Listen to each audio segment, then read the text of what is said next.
दोस्तों, स्वागत है अधिकारी जीएस चैनल में। तो हम लोग यूपी पीसीएस की प्रीलिम्स टेस्ट सीरीज में अब सी सेट को देख लेते हैं। आठ टेस्ट होगा टोटल दृष्टि का और जीएस वर्ल्ड का मिला के 8 टेस्ट होगा। ये जो सी सेट का है ये 2024, 25, 26 तीन ईयर के लिए महत्वपूर्ण होगा। कभी भी महत्वपूर्ण ही होता है ये, तो कभी भी देख सकते हैं इसको आप। आज देखिए या तो इस प्रीलिम्स के लिए देखिए, 2025 के लिए देखिए, 2026 के लिए देखिए, सब में ये वैलिड है। चलिए देखते हैं। इसका प्रैक्टिस थोड़ा कर लीजिए क्योंकि आपने पहले तो पढ़ ही रखा होगा, अभी तक कुछ ना कुछ तो पढ़ा ही होगा। तो देखते हैं। हिंदी का पहले आ गया, हिंदी है। 10 क्वेश्चन हिंदी में आता है हिंदी का। तो पहला है राजद्रोह में कौन सा समास है? तो कर्मधारय है, अव्ययभाव है, तत्पुरुष है, बहुब्रीहि ही है। तो उसमें तत्पुरुष समास है। सी आंसर सही है इसका। अगला क्वेश्चन है अंकिचन। अंकिचन का अर्थ क्या होता है? तो अंकिचन मतलब आदि से अंत तक जिसके पास कुछ भी न हो, जो व्यर्थ का व्यय करता हो और आशा से अधिक। तो क्या होता है इसका? तो जिसके पास कुछ भी ना हो उसको अंकिचन कहते हैं। ठीक है। अगला है निम्नलिखित में से कौन सा एक संबंध वाचक सर्वनाम से संबंधित है? तो संबंध वाचक सर्वनाम से कौन सा संबंधित है? तो आपको कोई बुला रहा है, वो चोरी कर रहा है, तो जो कि गलत काम है। क्या आपके पास कोई किताब है? हमें अपना काम अपने आप करना चाहिए।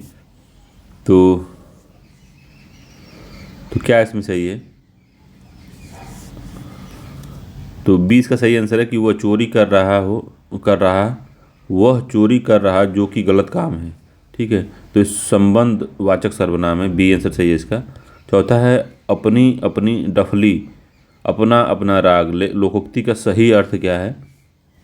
तो कोई काम नियम कायदे से करना नहीं। अपनी इज्जत अपने हाथ होती है, ये भी नहीं। मूर्खों की कमाई व्यर्थ नष्ट होती है। कोई काम नियम कायदे से ना करना, तो यही है कि सब लोग अपनी अपनी डफली, अपना अपना राग अलाप रहे हैं, कोई किसी की बात ही नहीं मान रहा है। वही है। पांचवा है निम्नलिखित वर्णों में से कौन सा वर्ण वत्सर्य व्यंजन नहीं है? तो कौन सा नहीं है? श है, स है, ल है, ट है, छ है। तो कौन सा नहीं है? तो छ जो है ये वत्सर्य व्यंजन नहीं है। तो छ आंसर सही है। डी आंसर सही है इसका। छाता छ वाला छ जो है वो नहीं है। निम्नलिखित में से कौन सा एक विलोम शब्द नहीं है? तो कौन सा विलोम नहीं है? तो अदालत है, सॉरी विलोम नहीं, विदेशक शब्द नहीं है बतौला है। निम्नलिखित में से कौन सा एक विदेशक शब्द नहीं है? तो पहला है अदालत, भिंडी, रिक्शा, चमचा। तो कौन सा हमारे देश का है, विदेश से नहीं लिया गया है? तो इसका जो भिंडी है ये देशज शब्द है, विदेशज नहीं है, देशज है। तो बी आंसर सही है इसका। घोता वसंत का सही अर्थ क्या है? घोंघा वसंत, एकदम घोंघा वसंत हो क्या? तो कठोर है, दक्ष है, मूर्ख है, उपेक्षा है। तो मूर्ख को कहते हैं, मूर्ख को घोंघा वसंत कहते हैं। 8वां है प्रछन्न अस्पष्ट। प्रछन्न मतलब छुपी हुई बेरोजगारी, सुने होंगे प्रछन्न बेरोजगारी में। तो निम्नलिखित में से कौन सा विलोम युग्म त्रुटिपूर्ण है? तो प्रछन्न का होगा अस्पष्ट, तो छुपा का होगा स्पष्ट। तो ये सही है। यथेष्ट का सुहृद।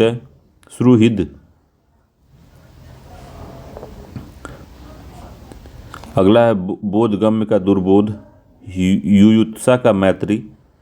तो इसका जो बी वाला यही गड़बड़ है। यथेष्ट का सुहृद सही उत्तर होगा इसका। ठीक है, यही त्रुटिपूर्ण है। अगला है तो विल्ब का तद्भव क्या होता है? विल्ब का तद्भव पूछ रहा है ये, क्या होता है? तो बावला होता है, बाजा होता है, बेल होता है, बादल होता है। तो क्या होता है? तो बेल होता है इसका। सी आंसर सही है। 10वां लोभी किस विधि से निर्मित विशेषण है? तो लोभी है किस विधि से निर्मित विशेषण है? क्रिया विधि, संज्ञा विधि, प्रत्यय विधि, सर्वनाम विधि। तो कौन सी विधि है? तो प्रत्यय विधि संबंधित है। सी आंसर सही है। इप्सित के लिए उपयुक्त वाक्य का चयन करें। तो जिसकी आकांक्षा पूर्ण हो चुकी हो, जो इंद्रियों की पहुंच के बाहर हो, पर्वत के पास की भूमि, जिस वस्तु की आकांक्षा हो। तो ईप्सित क्या है, तारों में भी उसको पूछा था एक बार। तो क्या होता है, तो जिस वस्तु की आकांक्षा हो उसको ईप्सित कहते हैं, याद रखिएगा। अगला क्वेश्चन है 12 नंबर का, अकृसुता। अकृसुता की पर्यायवाची निम्नलिखित में से कौन सा है? तो गंगा है, गंगा का, रमणी का, यमुना का, मोती का। तो किसका है ये 12वां? तो यमुना का सी आंसर सही है। 13 है, विशेष्य और विशेषण का युग्म बेमेल है, बताना है कौन सा सही नहीं मेल है इसमें। पहला है तैरना का तैराक होगा, निराकरण का निराकृत है, धूम का धुंधला है, पंगुता का पंगु है। तो बेमेल कौन सा है इसमें? तो धूम का धुंधला जो है यही बेमेल है। बाकी तैरना का तैराक ठीक है, निराकरण का निराकृत सही है, पंगुता का पंगु सही है। तो इसमें धूम का धुंधला सही उत्तर नहीं है, तो सी आंसर सही है इसका। अगला है महोरिम, महोर्मी, महोर्मी। महोर्मी शब्द का संधि विच्छेद निम्न में से कौन सा होगा? तो संधि विच्छेद बताना है इसका कौन सा होगा। तो संधि भी पूछता है उसमें, तो इसका महाधन उर्मी होगा, इसका डी आंसर सही है, महाधन उर्मी, उर्मी ठीक है, तो डी आंसर सही है। अगला है निम्न में से अशुद्ध वर्तनी का चयन करना है। तो महत्व, अंचलिक, कवयित्री, उज्ज्वल। तो कौन सा इसमें अशुद्ध वर्तनी है बताना है आपको। जो बाकी तो शुद्ध है, ये भी शुद्ध है, ये भी शुद्ध है। अंचलिक जो होता है ये इसका सही नहीं है, बी इसका सही उत्तर है, यही अशुद्ध वर्तनी है। 16 नंबर क्वेश्चन है, निम्नलिखित वाक्यों में से क्रिया विशेषण वाक्य की पहचान कीजिए। तो क्रिया विशेषण वाक्य की पहचान करना है। पहला, दवाई कम मात्रा में खानी चाहिए, हमें कुछ देर और खेलना चाहिए, आप बाजार से मेरे लिए अच्छे फल लाना, अच्छा विद्यार्थी गुरु की आज्ञा का पालन करता है। तो सही उसका उत्तर है दवाई कम मात्रा में खानी चाहिए, तो ए इसका आंसर सही है, दवाई कम मात्रा में खानी चाहिए। 17वां है, निम्नलिखित में से अशुद्ध वाक्य की पहचान कीजिए। तो पहला, मेरे दोस्त ने मुझे अच्छी कवयित्री का नाम बताया। तो अशुद्ध वाक्य पहचानना है। तो मेरे दोस्त ने मुझे अच्छी कवयित्री का नाम बताया। पूजनी माता का स्वास्थ्य ठीक नहीं रहता, अशुद्ध बताना है, अशुद्ध। पुलिस ने चोर को हथौड़ी लगाई, हमें प्रभु का ध्यान कर रखना चाहिए। तो हमें प्रभु नहीं, हमें पशु होगा, हमें पशु का ध्यान रखना चाहिए।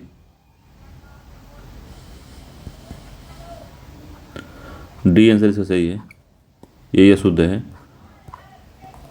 17 है, सॉरी इसमें 25 क्वेश्चन पूछता है, मैं 10 का आ रहा था, 25 क्वेश्चन पूछता है इसका। 20 या 20, 15, 25 इस तरह से रैंडमली पूछ लेता है कि जितना उसका मन करता है। तो 18 नंबर क्वेश्चन है, वह तृतीय श्रेणी में उत्तीर्ण हुआ। इस वाक्य में तृतीय किस कोटि का विशेषण है? तो किसके आवृत्तिवाचक का, गणनावाचक का, प्रत्येक वाचक का, क्रमवाचक का है? तो बताइए क्रम का है कि गणना का है, इसी दोनों में से तो किसका है बताइए 18वें का? तो क्रमवाचक है, 1 2 3 प्रथम द्वितीय तृतीय चतुर्थ क्रमवाचक विशेषण है। 19वां, निम्नलिखित में से तद्भव तत्सम का सभी का शुद्ध युग्म बताइए। तो चक्रवाक, चक्रावात, चरवण, चिकना, दीपशाला, सिलाई मशीन, प्रस्वेदा, पसीना।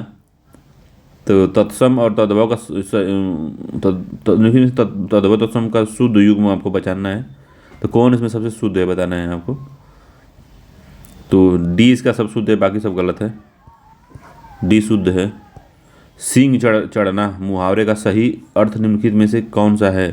तो सींग चढ़ना, गुप्त बातों को सार्वजनिक करना, आत्ममुग्ध होना, बातों को बढ़ा चढ़ाकर करना, बहुत प्रशंसा करना। तो क्या होता है बताइए? तो आत्ममुग्ध होना, मतलब सींग चढ़ाना मतलब आत्ममुग्ध हो जाना। तो बी आंसर ठीक है इसका। अब इसमें पैसेज पूछता है 21 से 25 तक, तो पैसेज हैं। इस पैसेज को पढ़ के हमको ये आंसर देना होता है 5 क्वेश्चनों का। तो इस क्वेश्चन को पहले सही से पढ़िए पैसेज को, फिर उसके बाद में देखते हैं हम लोग कि कौन सा क्वेश्चन है। तो पढ़ लीजिए अपने आप से, वीडियो रोक के उसको पढ़िए। तो क्वेश्चन है, प्रश्न संख्या 21 से 25 के लिए अधोलिखित गद्यांश को ध्यान से पढ़िए तथा प्रश्न संख्या 21 से 25 के उत्तर गद्यांश के आधार पर दीजिए। बताइए, अपना दिमाग नहीं लगाना इसमें, बस जो गद्यांश में लिखा है इसी आधार पर क्वेश्चन का आंसर देना है हमको। ठीक है, तो पढ़ते हैं इसको। मनुष्य के स्वभाव से ही उसके व्यक्तित्व का निर्धारण होता है। जिस व्यक्ति का स्वभाव अच्छा होता है वह लगभग सभी का प्रिय हो जाता है।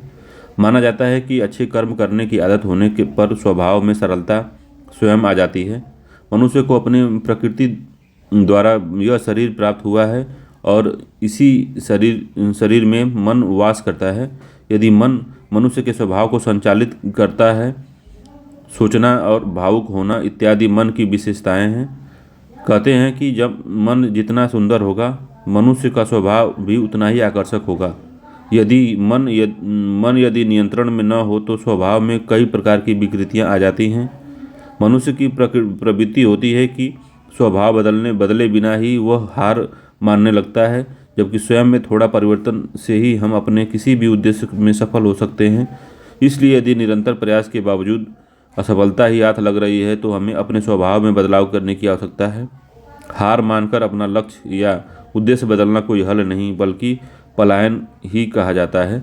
तो ये दिया है, इसी के आधार पर आगे जो क्वेश्चन आएंगे उसको सॉल्व करना है। तो देखते हैं क्या है।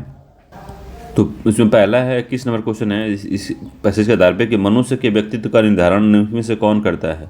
तो पैसेज के आधार पे हमने पढ़ा है तो समझा है उसको कि जो मनुष्य व्यक्ति का शरीर करता है, व्यक्ति का मस्तिष्क करता है, उसकी व्यक्ति की भावनाएं करती है, व्यक्ति का स्वभाव करता है।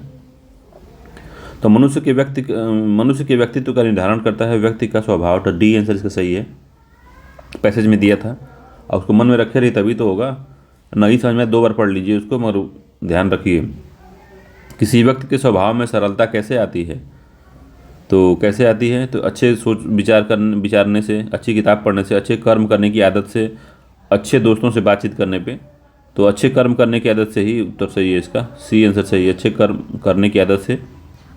ठीक है, गद्यांश के अनुसार मनुष्य के स्वभाव का संचालन करता है तो कौन करता है। मस्तिष्क करता है, शरीर करता है, मन करता है, या ए और बी दोनों, मस्तिष्क और शरीर दोनों करते हैं। तो क्या करता है, 23 नंबर का आंसर बताइए क्या करता है। तो मन करता है, डी आंसर सही है इसका, मन करता है। 24वां है, मनुष्य अपनी सफलता को कैसे बढ़ा सकता है। तो दिमाग को विकसित करके, स्वभाव में परिवर्तन करके, किताब का अध्ययन करके, व्यक्तित्व का विकास करके। तो क्या करके कर सकता है, तो स्वभाव में परिवर्तन करके कर सकता है। स्वभाव में परिवर्तन करके ही हम अगर बहुत दिन से असफल हो रहे हैं तो स्वभाव में परिवर्तन करके ही हम सफलता पा सकते हैं। मैदान छोड़ के भागना एक वही सही विकल्प नहीं है। 23वां है, 25वां नंबर क्वेश्चन है कि निरंतर प्रयास के बावजूद असफलता ही मिलने पर मनुष्य को क्या करना चाहिए। हार मानकर बैठ जाना चाहिए, उद्देश्य बदल देना चाहिए, उसी स्वभाव से लगे रहना चाहिए, स्वभाव बदल के लगे रहना चाहिए। तो डी आंसर सही है, स्वभाव बदल के लगे रहना चाहिए। ठीक है, तो 25 क्वेश्चन इसी पैसेज पर आधारित थे। तो पैसेज के आधार पे ही ये 5 क्वेश्चन थे, तो आसान आता है, तो उसको पैसेज को आप आराम से कर सकते हैं। अगला है अब instruction for the question number 26 से 30 का जो है इसका पैसेज दिया हुआ है। Another time we were at the work in a trench, the dawn was grey around us, grey was the sky above, grey the snow in the pale light of dawn, grey the rays in which my fellow prisoners were clad, and grey their face. I was again conversing silently with my wife, or perhaps I was struggling to find the reason for my suffering, my slow dying in a last violent protest, the hopelessness of imminent death. I sensed my spirit piercing है। I sensed my spirit piercing मतलब छेदना होता है, piercing through the enveloping gloom. I felt in transcend that hopeless, meaningless world, and from somewhere I heard a victorious yes in answer my question of the existence of ultimate purpose. At the moment a light was lit in distant farm house which stood on a horizon as if painted there in the midst of the miserable grey of a dawning morning in Bavaria. तो इस passage के base पे ही हमको question solve करना है। तो पहला question है, तो 26 नंबर क्वेश्चन देखते हैं। इसमें इसी पैसेज पे बेस है। In the passage what do the phrase grey the snow in the pale light of down suggest. तो क्या है इसमें बताना है। तो कौन सा सही है। तो ए है the author's prefers for grey snow over other colours. दूसरा बी है the presence of colourful elements in the snow landscape.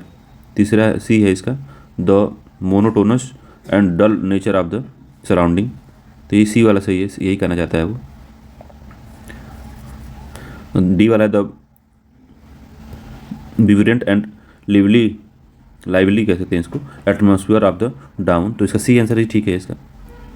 ठीक है। 27वां क्या कह रहा है। In the given passage what does the word imminent means in the context. Imminent जो है इस कॉन्टेस्ट में उसको मीन क्या है। तो डिस्टेंट एंड अनसर्टेन पहला। बी है inevitable and about to happen soon. तीसरा है डिले एंड पोस्टपोन्ड। चौथा है रिमोट एंड अनलाइकली। तो क्या है इसमें। तो सबसे बढ़िया इसका बी लग रहा है, inevitable and about the happen soon. तो बी आंसर इसका ठीक है। 28वां है what dominant colour is associate with the author's surrounding in the passage. तो क्या है, ब्लू है, ग्रे है, वाइट है, ब्लैक है। तो क्या है, तो ग्रे था, बी सही है। 29वां है what does the distant farm house represent in the passage. तो क्या है, डिस्पेयर, होप, मोनोटोनी और आइसोलेशन। तो क्या बता रहा है, जो डिस्टेंट फार्म हाउस का जो उसमें जिक्र हुआ है वो क्या दर्शा रहा है 29वें का, तो होप दर्शा रहा है कि एक होप बची है। 30वां है what is the author's emotion state in the face of imminent death. तो क्या है वो, रेजिग्नेशन, एक्साइटमेंट है, इनडिफरेंस है, सेलिब्रेशन है। तो क्या है उसके फेस पे बताना है इसको। तो रिजिग्नेशन है, बी आंसर सही है। ठीक है। तो ये 5 क्वेश्चन उस पर आधारित है। ठीक है। तो अगला क्वेश्चन है, ये पैसेज के अलावा क्वेश्चन है ये 31 नंबर का, कि which of the following is grammatically and systematically correct. The Amazon rain forest is known for being. तो क्या, the largest rain forest in the world, the largest rain forest in the world, one of the largest rain forest in the world, one of the largest rain forest in the world. तो क्या इसमें सही है ये बताना है। The largest rain forest in the world, तो ए इसका सही आंसर है। तो यही सिस्टमेटिकली करेक्ट है ए। ठीक है। 32 नंबर का है fill the blanks which the correct word. ठीक है। तो कौन सा वर्ड करेक्ट है उसको फिल करना है। तो the teacher asked the student what did you in the science experiment. तो अभी व्हाट डिड यू के बाद ये जो ब्लैंक इसमें क्या भरना है। तो ऑब्जर्व्ड, ऑब्जर्वेंट, ऑब्जर्वेशन, ऑब्जर्विंग। तो उसमें क्या आएगा, तो ऑब्जर्व आएगा, ए इसका आंसर सही है, ऑब्जर्व आएगा। ठीक है। 33वां है complete the following sentence with the most appropriate set of the word from the option given below. तो 33वें का बताना है कौन सा सही है। तो डैश डैश है, इज विल, डैश है, इज एज वे। तो क्या रहेगा यहाँ पे, where there, where there, where there. क्या रहेगा यहाँ पे, तो वही पूछ रहा है 33 नंबर का। तो इसका डी आंसर सही है, WHERE देयर। ठीक है। Is will there, is way, ठीक है, तो यही आंसर ठीक है इसका। तो where there is as will there is a way, ठीक है, where there is a will there is a way, ठीक है, जहाँ चाह है वहीं राह है। 34वां है find the correct incorrect word in the following option. तो कौन सा इनकरेक्ट है वो बताना है। तो अप्रोप्रिएट है, एक्यूरेट है, इन रिगार्डलेस है, इन रिगार्डलेस है, डी वाला है कंसाइंटियस है। तो क्या इसमें इनकरेक्ट है वही बताना है, इनकरेक्ट वर्ड कौन सा है। तो जो इन रिगार्डलेस है यही इनकरेक्ट है, सी आंसर इसका सही है। तो इसका करेक्ट जो होता है रिगार्डलेस होता है, ठीक है, रिगार्डलेस, ठीक है। अगला है 35 नंबर का, identify the part of speech for the underline word in the sentence. तो पार्ट ऑफ स्पीच को उनको आइडेंटिफाई करना है कौन सा है, ठीक है। तो the curious cat stealthily approached the mysterious box in the corner. तो इसमें identify the part of speech क्या है इसमें। तो पार्ट ऑफ स्पीच क्या है इसमें, एडजेक्टिव है, नाउन है, वर्ब है, एडवर्ब है। तो अंडरलाइन तो इसमें है ही नहीं, दिख ही नहीं रहा है कुछ, इसके बारे में पूछेगा।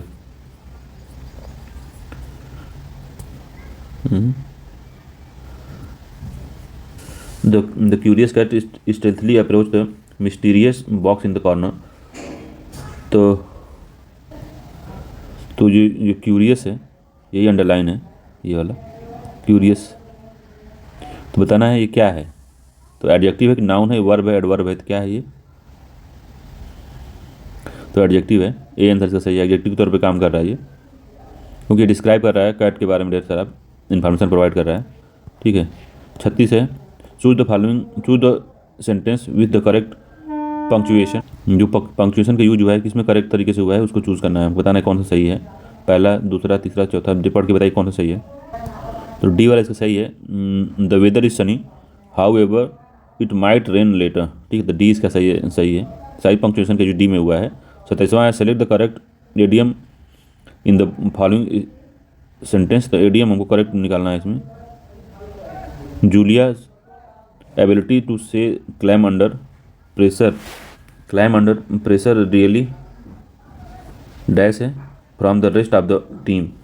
तो क्या इसमें भरा जाएगा। तो ऑप्शन है sits her aside, sit her again, sit her around, sit her apart. तो कौन सा सही है इसमें, यही बताना है आपको। तो बताइए कौन सा इसमें एडियम्स भरा जाएगा। तो सिट्स, डी इसका आंसर सही है, सिट्स हर अपार्ट, सिट्स हर अपार्ट, ठीक है। डी वाला इसका आंसर सही है। 38 है identify the word that best fit the blank in the following sentence. तो कौन सा ऐसा है जो फॉलोइंग सेंटेंस सही बैठेगा। The scientist conduct a series of dash है to determine the effect of the new drug on different age group.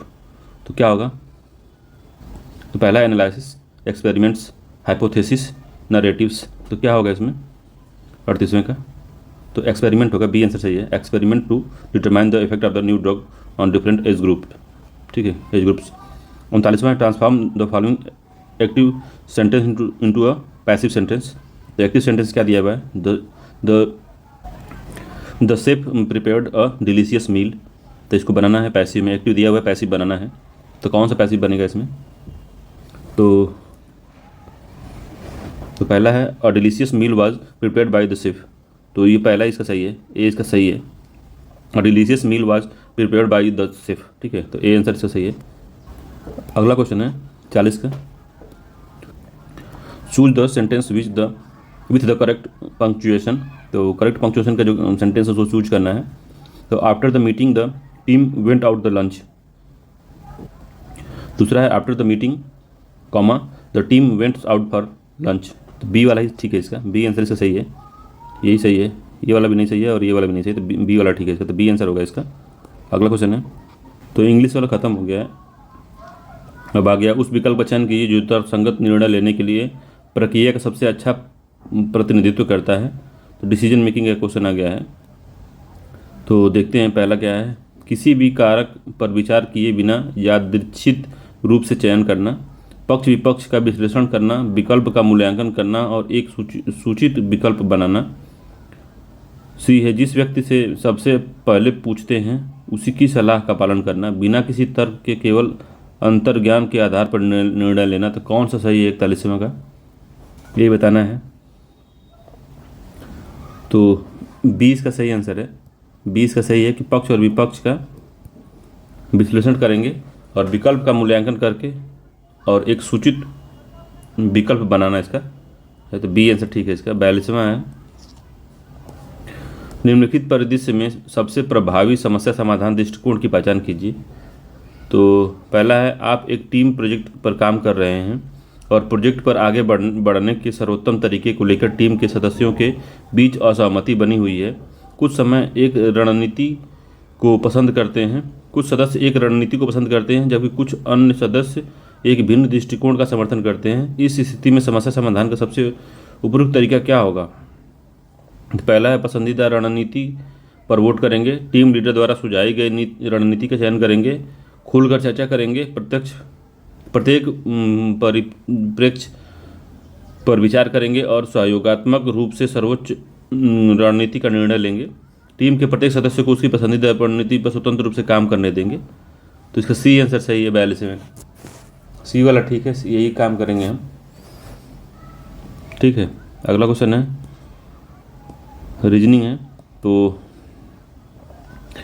अगर DESH को हम GBV से रिलेट कर रहे हैं तो FISH को हम किससे रिलेट करेंगे, यही बताना है। तो इसमें D, अगला देखिए, D+3 बराबर हो गया G, ठीक है, E+3 E माइनस हो गए, E-3 बराबर हो गया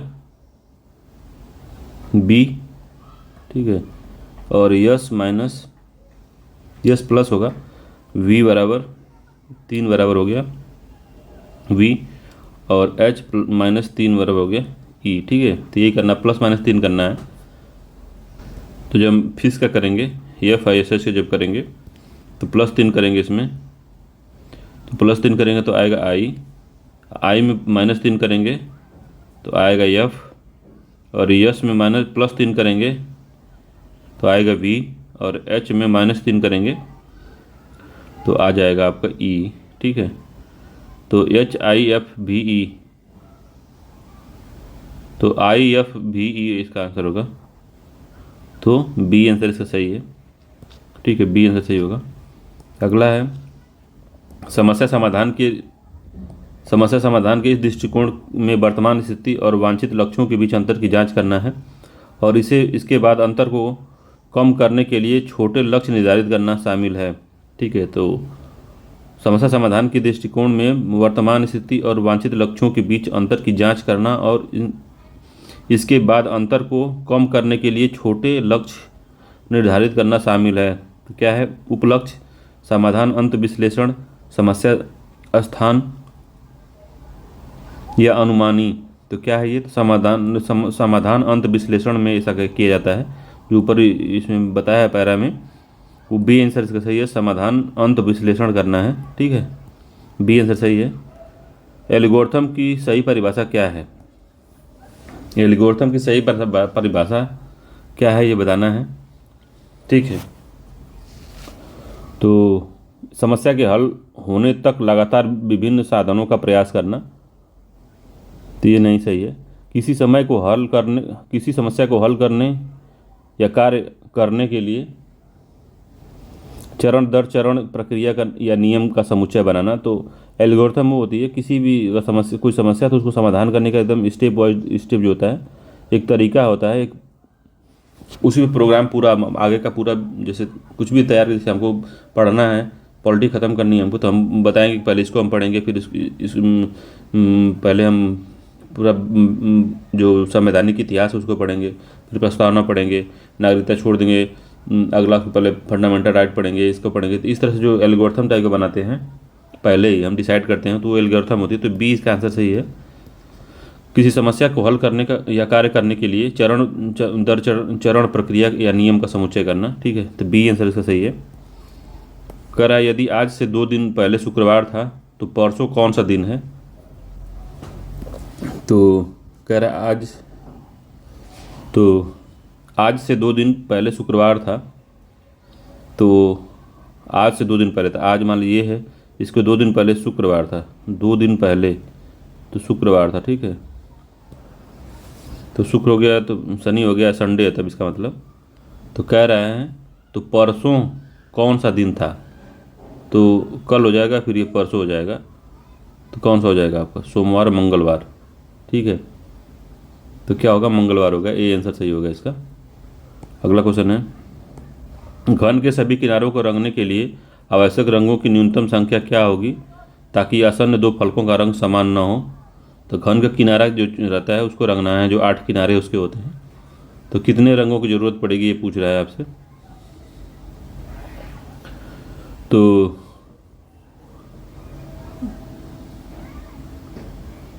घन के सभी किनारों को रंगने के लिए, तो घन का ये है, मान लीजिए एक घन है, तो एक इसका किनारा है मान लीजिए,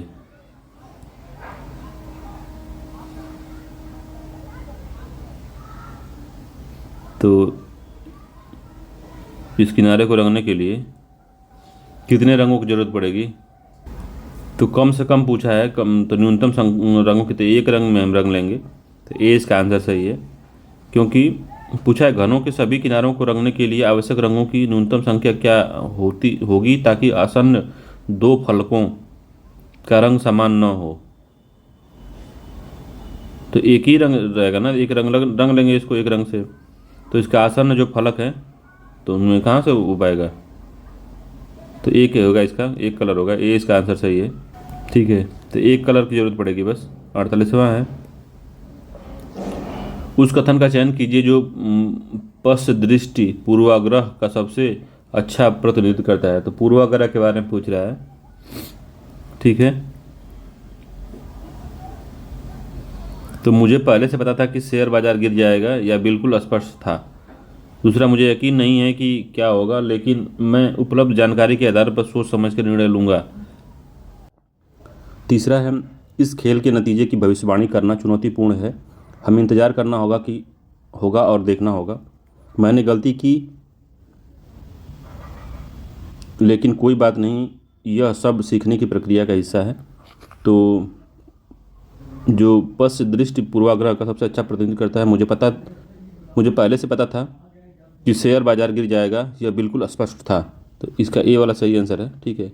ये पूर्वाग्रह है, ठीक है, पश्च दृष्टि पूर्वाग्रह है ये, ठीक है। अगला है 49 नंबर का। अगला है, उस स्थिति की पहचान कीजिए जो मानसिक वृत्ति की अवधारणा को सबसे अच्छी तरह से दर्शाता है। तो मानसिक जो वृत्ति होती है उसको क्या कहते हैं। Identify the best illustrate the concept of the mental set. जो मेंटल सेट होता है उसके कौन सा सबसे बढ़िया उदाहरण दे रहा है। तो सारा एक जिग्सा पहेली पर काम कर रही है और उसे यह चुनौतीपूर्ण लगता है, इसलिए वह एक ब्रेक लेती है और एक नए दृष्टि के साथ इसे फिर से शुरू करती है। तो ये नहीं लग रहा है। दूसरा है, जॉन गणित की एक समस्या को हल करने का प्रयास कर रहा है, लेकिन वह बार बार एक ही दृष्टिकोण का उपयोग करता है जो कि काम नहीं कर रहा है। तो ये थोड़ा सा है कि इसका माइंडसेट वैसा है, तो मानसिक वृत्ति ऐसी। तीसरा, मैरी के सामने एक नई प्रकार की क्रॉसवर्ड पहेली आती है और इसे हल करने के लिए वह तुरंत अपनी समस्या समाधान रणनीति अपनाती है। तो ये भी नहीं सही है।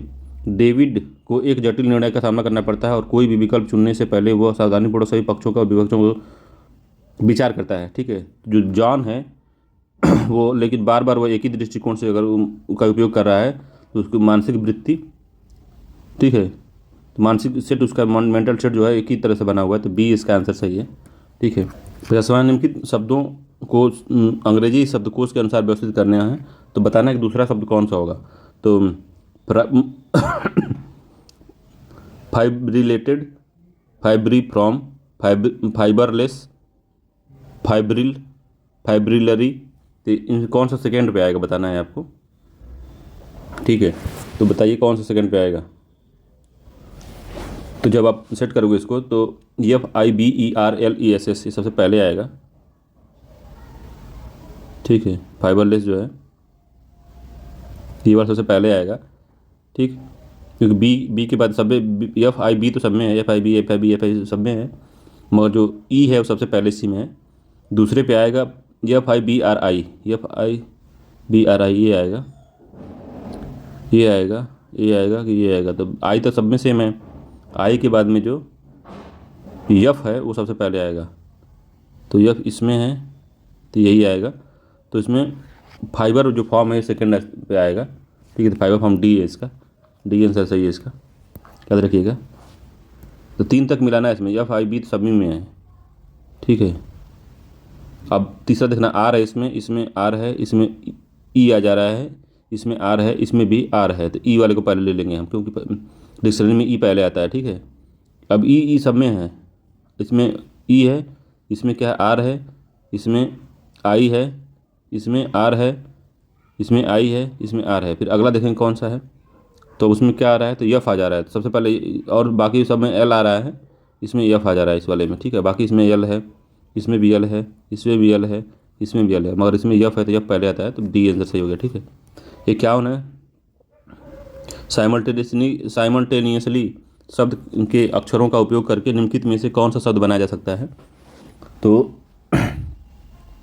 कौन सा शब्द बनाया जा सकता है इसमें, तो स्टिग्मा, स्टिमुलस, सिमुलेशन, स्टीम। तो क्या बनाया जा सकता है इसमें, तो इसको बनाना पड़ता है।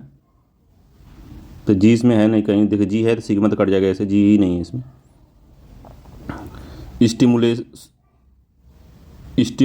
स्टिमुलस तो बन सकता है, स्टिमुलस, ये बी बन सकता है। सिमुलेशन, TI है इसमें, है डबल आई इसमें लग गया है, इसमें डबल आई नहीं है, एक ही आई है। ठीक है, तो ये नहीं बनेगा। स्टीम, STEAM, तो ए नहीं है इसमें, तो इसमें ए भी कट जाएगा। तो बी इसका सही आंसर बी बनेगा, क्योंकि ए नहीं है इसमें ए है, इसमें डबल आई है, इसमें जी है। ठीक है सब तो इसलिए नहीं होंगे 3।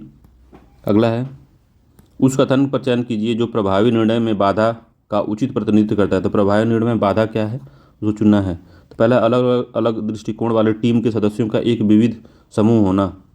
तो अलग अलग दृष्टिकोण का अगर रहेगा तो ये मामला गड़बड़ कर सकता है, तो ये हो सकता है। एक बार मॉडल देख लेते हैं। अल्पकालिक और दीर्घकालिक दोनों परिणामों पर विचार करना, केवल व्यक्तिगत पूर्वाग्रहों और अंतर्ज्ञान पर भरोसा करना।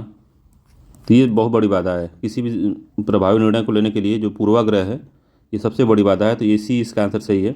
खुले संचार और सहयोग का प्रोत्साहन करते हैं, खुले संचार सहयोग प्रोत्साहन करेंगे तो सोल्यूशन आपको जल्दी मिलेगा। ठीक है, तो ये पूर्वाग्रह वाला बहुत खतरनाक होता है, तो सी आंसर सही है। ठीक है, अगला है, अनुमानी के संदर्भ में कौन सा कथन सही है। तो ह्यूरिस्टिक्स जो होते हैं उनके संदर्भ में क्या सही है, तो ये किसी समाधान की गारंटी नहीं देते। ठीक है, दूसरा ये मानसिक शॉर्टकट का या अंगूठे के नियम हैं जिसका उपयोग आधुनिक कुशल निर्णय के लिए किया जाता है। तो अनुमानी के लिए कौन सा सही है बताना है। तो ये किसी समाधान, अनुमान अगर कोई लगाता है, अनुमान के हिसाब से अगर कोई समाधान कर रहा है तो उसकी गारंटी नहीं होती है, बात सही है, पहला भी सही है। ये किसी भी समाधान की गारंटी नहीं लेते। दूसरा ये मानसिक शॉर्टकट या अंगूठे के नियम है जिनका उपयोग अधिक कुशल निर्णय के लिए किया जाता है। तो ये भी सही है, दोनों ही कथन सत्य हैं। सी इसका आंसर सही है, दोनों कथन सत्य हैं। 54वां है, निम्नलिखित में से बेमेल का चयन करना है। तो बेमेल का चयन करना है आपको, तो बताइए 15 दिसंबर, 12 जनवरी, 10 दिसंबर, 9 मई। तो क्या इसमें बेमेल है। तो नवंबर ठंडी के समय आता है, जनवरी भी ठंडी में आता है, दिसंबर में ठंडी में आता है। ठीक है, मगर जो मई है, ये जो 9 मई ये गर्मी में आता है। तो ये भी एक हो सकता है एक तरीका कि छांटने का। तो डी इसका आंसर सही हो जाएगा कि डी अलग है, इनमें से बेमेल है। ठीक है, अगला है, जॉन जो कि एक प्रबंधक है, काम पर त्वरित निर्णय हेतु हमेशा अपने पिछले अनुभवों और सामान्य नियमों पर भरोसा करता है। वह संभवतः किस प्रकार के संज्ञात्मक रणनीति का उपयोग करता है। तो डिटेक्टिव रीजनिंग मतलब निगमनात्मक तर्क, एल्गोरिथम दृष्टिकोण, अनुमानी या आलोचनात्मक सोच। तो कौन सोच रखता है कि जॉन जो कि एक प्रबंधक है, काम का त्वरित निर्णय हेतु हमेशा अपने पिछले अनुभवों और सामान्य नियमों पर भरोसा करता है। तो कौन है? तो ह्यूरिस्टिक है वो, ठीक है। तो सी आंसर सही है उसका। ह्यूरिस्टिक अपने पिछले अनुमान तो कैसे आदमी लगाता है, जब कुछ ना कुछ उसके पिछला उसकी घटनाएं उसके साथ हुई रहती हैं, तो अनुमानी वैसा ही व्यक्ति होता है। तो ये भी अनुमानी ही है, ठीक है। तो अपने पिछले अनुभवों से वो अनुमान लगा लेता है कि नहीं ऐसा होने वाला है, ऐसा हो सकता है, इस तरह से करेंगे तो ऐसा हो जाएगा, तो वो सामान्य नियम का भी पालन करता है। तो अनुमानी होगा, सी आंसर सही है। एल्गोरिथम वाले तो अपना उसका पूरा प्लान करके बनाते हैं, ठीक है। अगला है 56, सारा को कार्यस्थल पर एक जटिल निर्णय का सामना करना पड़ रहा है और वह तार्किक निर्णय मॉडल का उपयोग कर रही है। वह कौन सा महत्वपूर्ण कदम उठा सकती है? तो अंतर्ज्ञान और आंतरिक भावनाओं के आधार पर निर्णय लेना, विकल्प पर विचार किए बिना निष्कर्ष पर पहुंच जाना, व्यवस्थित रूप से विकल्पों का मूल्यांकन करना और पक्ष विपक्ष पर विचार करना, तो निर्णय लेने की प्रक्रिया को पूरी तरह से नज़रअंदाज करना। तो कौन सा इसमें सही है? इसका सी वाला सही है। सी ऐसा कदम उठा सकती है वो चाहे तो, सी वाला सही है, अच्छा है। अगला है निम्नलिखित में से उच्च ऊंचाई तक सही क्रम में व्यवस्थित करना है। ठीक है, भूमिगत मेट्रो, वायुयान, कार, उपग्रह, तो मानव रहित पानी के नीचे चलने वाले वाहन। तो सबसे ऊंचाई पे कौन है? तो उपग्रह हैं, ठीक है। तो 4 हो गया, फिर वायुयान हो गया, फिर कार हो गई, फिर मेट्रो हो गया, फिर से 5 हो गया। तो 4 2 3 1 5। तो क्या बताना था आपको? उच्च ऊंचाई तक सही क्रम में ले जाना, निम्न से उच्च ले जाना है। तो 5 1 3 2 4, 5 1 3 2 4, इसका डी आंसर सही होगा, ठीक है। तो निम्न से ऊंचाई तक ले जाना है, तो सही है। अगला क्वेश्चन है 58 नंबर का कि यदि आदमी को अक्षर कहा जाए, अगर आदमी को अक्षर कहा जाए, ठीक है, और अक्षर को सड़क कहा जाए, इसको सड़क कहा जाए, और सड़क को विमान कहा जाए, इसको विमान कहा जाए, ठीक है, और विमान को समुद्र कहा जाए, विमान को समुद्र कहा जाए, समुद्र को मेढक कहा जाए, ठीक है, और मेढक को मोबाइल कहा जाए, तो जहाज कहाँ चलते हैं? ठीक है, तो जहाज कहाँ चलते हैं बताइए? तो मेढक में, जो जहाज और मेढक में चलते हैं, तो इसका डी आंसर सही, जहाज मेढक में चलते हैं, ठीक है, क्योंकि समुद्र को मेढक कहा जा रहा है, ठीक है। तो जहाज जो है मेढक में चलेंगे ना, जब समुद्र को मेढक कहते हैं। तो और मान लीजिए समुद्र का नाम तब मेढक कोई समुद्र का दे, तो जहाज समुद्र में चलेगा, ठीक है। तो डी आंसर इसका सही है। कह रहा है एक पंक्ति में ए बाईं ओर से 21वां है, तो जो ए है वो बाईं ओर से 21वां है, तो बायां है इधर से 21वां है, ठीक है, और ये ए है, और वो बाईं ओर से 21वें स्थान पे है, और बी दाईं ओर से 20वें स्थान पे है। तो बी जो है इधर से 20वें स्थान पे, 20वें, ठीक है। तो 19 लोग इधर हैं और 20 लोग इधर हैं, ठीक है, स्थान पे है। और ए बी अपना स्थान आपस में बदल लेते हैं, तो ए बाएं से 26वां हो जाता है। तो ये लोग अपना स्थान बदल रहे हैं, ठीक है, अपना स्थान ही बदलने वाले हैं। तो ए हो जा रहा है यहाँ, इसका स्थान हो जा रहा है 35वां, ठीक है। 36वां जा रहा है, तो 36वां तो ये है, यहाँ 35 लोग हो गए, और जो बी है यहाँ हो जा रहा है, ठीक है, बी को यहाँ कर देता, अपना स्थान चेंज कर लिए हैं सब, ठीक। तो बताना है, तो ए और बी के अलावा उस पंक्ति में कितने व्यक्ति हैं? तो ए और बी के अलावा कितने व्यक्ति हैं बताना है। तो टोटल नंबर ऑफ पीपल कितने हो गए इसमें? तो 35 तो उधर हो गए, ठीक है, प्लस 1 ए जो है वो 1, प्लस इधर से कितने हैं ये वाले, एक के पास कितने हैं? तो 19 पहले थे ही, तो प्लस 19 इधर हो गए। तो बी के जगह जब ए हो गया है, तो तब भी तो इधर 19 ही लोग हैं, क्योंकि बी के स्थान पे हुआ तो 19 जुड़ गया, ये 55 लोग इधर हो गए, ठीक है, 55 लोग हो गए। तो अब क्या बताना है, कितने लोग टोटल ए और बी के अलावा और कितने लोग हैं? तो 2 घटा दीजिए, ए और बी घटा देते हैं इसमें से, तो 55 - 2 हो जाएगा, तो 53 लोग हो जाएंगे। 53 आंसर हो जाएगा, इसका आंसर सी होगा। ठीक है, 53 लोग होंगे, सी आंसर सही है। तो ये समझ में आया कि नहीं आया? कह रहा है, फिर से एक बार बता देते हैं। ये पंक्ति पंक्ति पंक्ति है, ठीक है। ए इधर से जो है 21वां स्थान है, 21वां है, ठीक है ए। अब बी जो है इधर से कितना है, 21वां है, 21वां, 31वां है, 21वां है, नहीं 20वां है ये, ठीक है। ये जो बी है इधर से 20वां, कितने स्थान पे थे, 20वें स्थान पे, 20वां, ठीक है। तो इधर कितने लोग हैं, अगर ये यहाँ 20वें स्थान पे थे, 19 लोग इधर होंगे, और ये 21वें स्थान पे थे, इधर 20 लोग होंगे, ठीक है। तभी तो एक को नहीं काउंट कर रहे हैं इसमें, तो 20 लोग इधर हैं, 19 लोग इधर हैं। अब क्या हो जा रहा है, ए यहाँ आ जा रहा है, अब बी जो है यहाँ आ जा रहा है, तो अभी भी यहाँ 19 लोग हैं, ठीक है। अब कह रहा है कि जो ए है उसका जो स्थान है दाएं से, मतलब बाएं से 36वां हो जा रहा है, ठीक है। तो ये 36वां हो जाए तो 35 ये हो गया, और ए जो यहाँ पे है एक ये 36वां स्थान पे ए है, ठीक है। तब कह रहा है टोटल लोग कितने हैं, तो 36 35 यहाँ जोड़िए, एक ए को जोड़िए, एक 19 को जोड़िए, टोटल लोग कितने हो गए। अब यहाँ से इतना लोग कहाँ है, तो ये इतनी 19 लोग हैं, तो 35 हो गया, एक 36 और 19, 36 + 19, 55 लोग हो गए, तो 55 लोग है। अब कह रहा कि अब ए बी के अलावा कितने लोग हैं, तो 2 और घटा देते हैं इसमें से, तो 53 लोग आ जाएंगे, ठीक है। तो 53 आंसर होगा इसका, सही है। तो 60 नंबर क्वेश्चन है, 1 7 6 9 बराबर बता रहा है माई लाइफ इज़ ग्रेट, 7 5 3 बराबर बता रहा है होल इंडिया इज़ ग्रेट, एक निश्चित कोड में, तो इतने में ये है, और इतने में ये है, और इतने में ये वाला है, ठीक है। तो 1 7 6 9, तो my life is great, whole India is great, तो इज ग्रेट और इज ग्रेट दोनों में कॉमन है। ये दोनों में कॉमन अंक कौन सा है, तो 7 और 1 दोनों में कॉमन है, तो 7 और 1 है, वो दोनों में कॉमन है, ठीक है। तो 7 1 दोनों में कॉमन, मंदिर का मतलब इज़ अ ग्रेट, इसी में कोई एक है, ठीक है। तो इज़ ग्रेट निकाल दीजिए। अब क्या है, अब बचा क्या, तो 1 और 7 इसमें भी है, तो इज़ ग्रेट हो गया इसमें, ठीक। अब बचा है इसमें 6 9 और 5, ठीक है। तो 6 9 5 बचा है, दूसरे में 6 9 है ही नहीं, तो 6 9 का मामला ही ख़त्म हो गया, क्योंकि दूसरे में कॉमन नहीं है 6 9, ठीक है।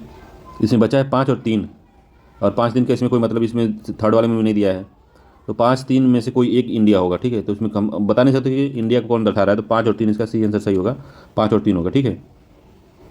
ये समझ में आया कि नहीं? मतलब कहने का है कि एक साथ इसमें भी है, एक साथ इसमें भी है, एक साथ इसमें भी है, और इसमें कॉमन क्या है, इज़ ग्रेट, इज़ ग्रेट और इज़ ग्रेट, तीनों का इज़ ग्रेट है, तो 7 1 7 1 7 1 तीनों में कॉमन है, तो इज़ ग्रेट का मतलब 7 1 इज़ ग्रेट हो गया, ठीक है। इसमें क्या है, 6 9 है, इसमें लिखा माई लाइफ, इसमें है होल इंडिया, ठीक है, इसमें माई लाइफ है, तो 6 9 का मतलब इसमें कॉमन नहीं है, तो इसको हटा देंगे पूरा। अब इसमें जो है 5 और 3, तो होल के लिए 5 यूज किया कि इंडिया के लिए 3 यूज किया है, कि होल के लिए 3 यूज किया कि इंडिया के लिए 5 यूज किया, तो इसका हम डिसाइड नहीं कर पा रहे हैं दोनों में। तो तीसरे का ज़्यादा मतलब नहीं, बस इज ग्रेट का इसमें बताने के लिए दिया कि 7 1 का मतलब इज ग्रेट है, ठीक है। तो 5 और 3 इंडिया है कि 3 और 5 इंडिया है, तो उसको हम समझ नहीं पा रहे हैं, तो इसी वजह से इसका सी आंसर सही हो गया। 3 व 5 कोई भी इंडिया हो सकता है, तो सी आंसर सही है इसका। अगला है कि मोहन सोमवार को 8 बजे अपनी घड़ी सेट की, जो एक दिन में 48 मिनट बढ़ जाती है, ठीक है। उसी सप्ताह के शुक्रवार को यदि उसकी घड़ी रात के 11 बजे दिखा रही है, तो सही समय क्या है। सोमवार से और शुक्रवार के बीच में 4 दिन होगा, Monday Tuesday Wednesday Thursday Friday, तो 8 AM से लेके फ्राइडे है 8 AM, 4 घंटे बीच में होंगे इसके, तो हो जाएगा 4 गुणते 48, ठीक है। तो हो जाएगा 192 मिनट यहाँ से हो गया, ठीक है, 8 बजे तक। अब 8 बजे से, अब अगर 24 घंटे में वो 48 मिनट जा रहा है, तो 1 घंटे में 2 मिनट जाएगा, ठीक है। तो 8 से 11 बजे तक, 11 AM तक, 8 AM से 11 AM तक 3 घंटे होते हैं, तो 3 गुणते 2 बराबर 6 घंटे हो गए, तो प्लस 6 घंटे और जाएगा वो।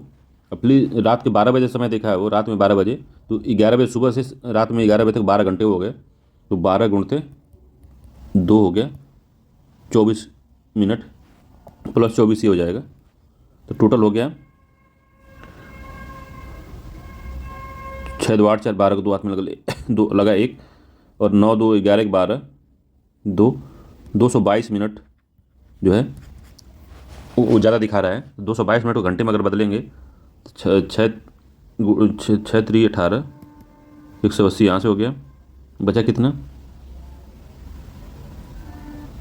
तो इसमें 42 मिनट और बच रहा है, तो 42 मिनट ये हो गया, तो 3 घंटे 42 मिनट, तो टोटल घंटे हो गए 3 आवर प्लस 42 मिनट। ठीक है, तो कितना बचा कितना, तो कम, इतना कम दिखाएगा, तो 11 PM है, तो इसमें से हम 3 घंटे 42 मिनट कम करेंगे तो 7:18 शाम को दिखाएगा ये, शाम को। और ऑप्शन में बिल्कुल पूर्वा AM दिया है, तो AM क्यों दिया है, रात का समय पूछा है, तो सही समय इसका होगा 7:18 शाम को। ठीक है, ये इसका आंसर होगा। इसमें सही नहीं दिया है तो वही शाम को होगा, ये सुबह कैसे हो जाएगा, तो 7:18 हो जाएगा, 7:18 शाम को। ठीक है, आंसर होगा। अगला क्वेश्चन है, 4 व्यक्ति MNPQ एक पंक्ति में खड़े हैं, लेकिन जरूरी नहीं कि क्रम में खड़े हों, तो N और M के बाद खड़े व्यक्ति के ठीक पहले वो खड़ा है N जो है M के बाद खड़े व्यक्ति के ठीक पहले खड़ा है और वो 2 व्यक्तियों के बाद खड़ा है, अंतिम स्थान पर कौन खड़ा है। तो ऑर्डर बनाते हैं, इसका ऑर्डर कैसे बनेगा, तो जरूरी नहीं सही क्रम, तो N M के बाद खड़ा है, N जो है M के बाद खड़े व्यक्ति के ठीक पहले खड़ा है, तो N है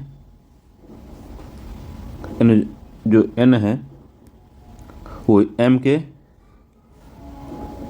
जो है M के बाद खड़े व्यक्ति के ठीक पहले खड़ा है, तो M हो गया, तो फिर N है, फिर के ठीक पहले खड़ा है। ठीक है, तो यहाँ जो इसके ठीक पहले M खड़ा है। ठीक है, वो 2 व्यक्तियों के बीच खड़ा है, तो वो जो 2 व्यक्तियों के बीच खड़ा है तो वही यहाँ होगा। ठीक है, तब यहाँ पे P आ जाएगा, समझ रहे बात को। तो क्या हो गया, N जो है M के बाद खड़े व्यक्ति को, तो N है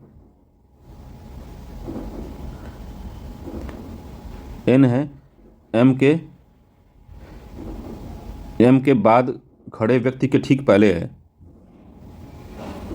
तो इंग्लिश वाला देख लीजिए कि N is stand just before the one who is stand after the M। तो हो तो क्या ये कि, तो कह रहा है कि N जो है M के बाद खड़े व्यक्ति से ठीक पहले खड़ा है, तो M के बाद जो खड़ा व्यक्ति है ये उससे ठीक पहले N है, तो N यहीं है। ठीक है, और कह रहा है कि जो O है वो 2 व्यक्तियों के बीच है, तो इसके बीच में तो N खड़ा है, तो इन दोनों के बीच में ही O होगा, तो वो यहाँ हो गया, P इधर हो गया। तो पूछ रहा है कि अंतिम स्थान पे कौन खड़ा है, तो अंतिम स्थान P खड़ा है, सी आंसर सही है, P खड़ा है। ठीक है, एक निश्चित कोड दिया हुआ है कि सिस्टर का मतलब है, सिस्टर है 20 23 45, कार है 765, तो कैरियर को उसी कोड में कैरियर कैसे लिखा जाएगा, तो इसी कोड में कैसे लिखेंगे हम, तो यस की जगह पे कितना हो गया, 2 हो गया, आई यस हो गया 2, आई हो गया 0, यस हो गया फिर से 2, टी हो गया फिर से कितना है 3, और ई हो गया 4, और आर हो गया 5। तो पूछा कैरियर कितना लिखेंगे, तो कैरियर की क्या लिखेंगे, तो कैरियर को बस इसी ऑर्डर में लिख देना है हमको।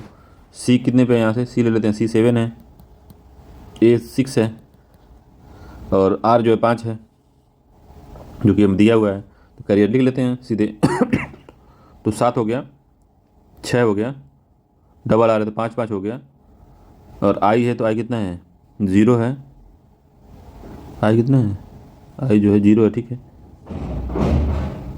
कैरी, फिर ई कितना है, ई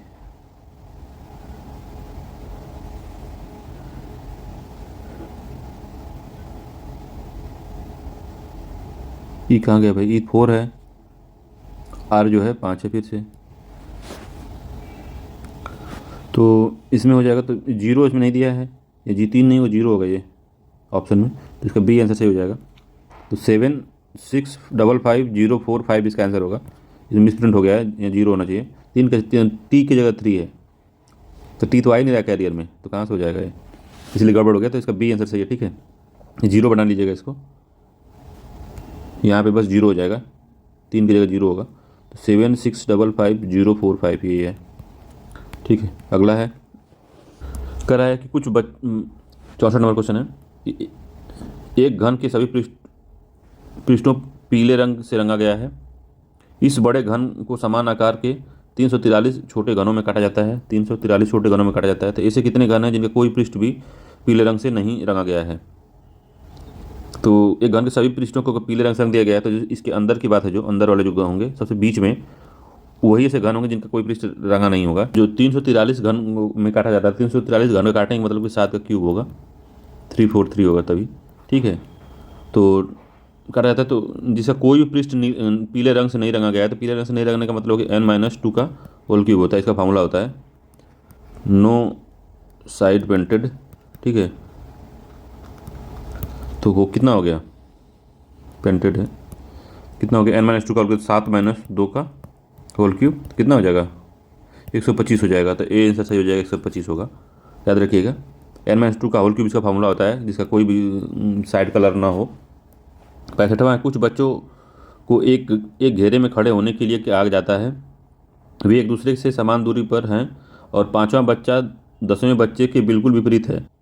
तो कितने बच्चे घेरे में खड़े हैं? जो 5वां है वो 10वें के बिल्कुल विपरीत है। तो कितने बच्चे घेरे में खड़े हैं बताना है, ठीक है। तो ये गोला है, ठीक है, सर्किल में खड़े हैं वो।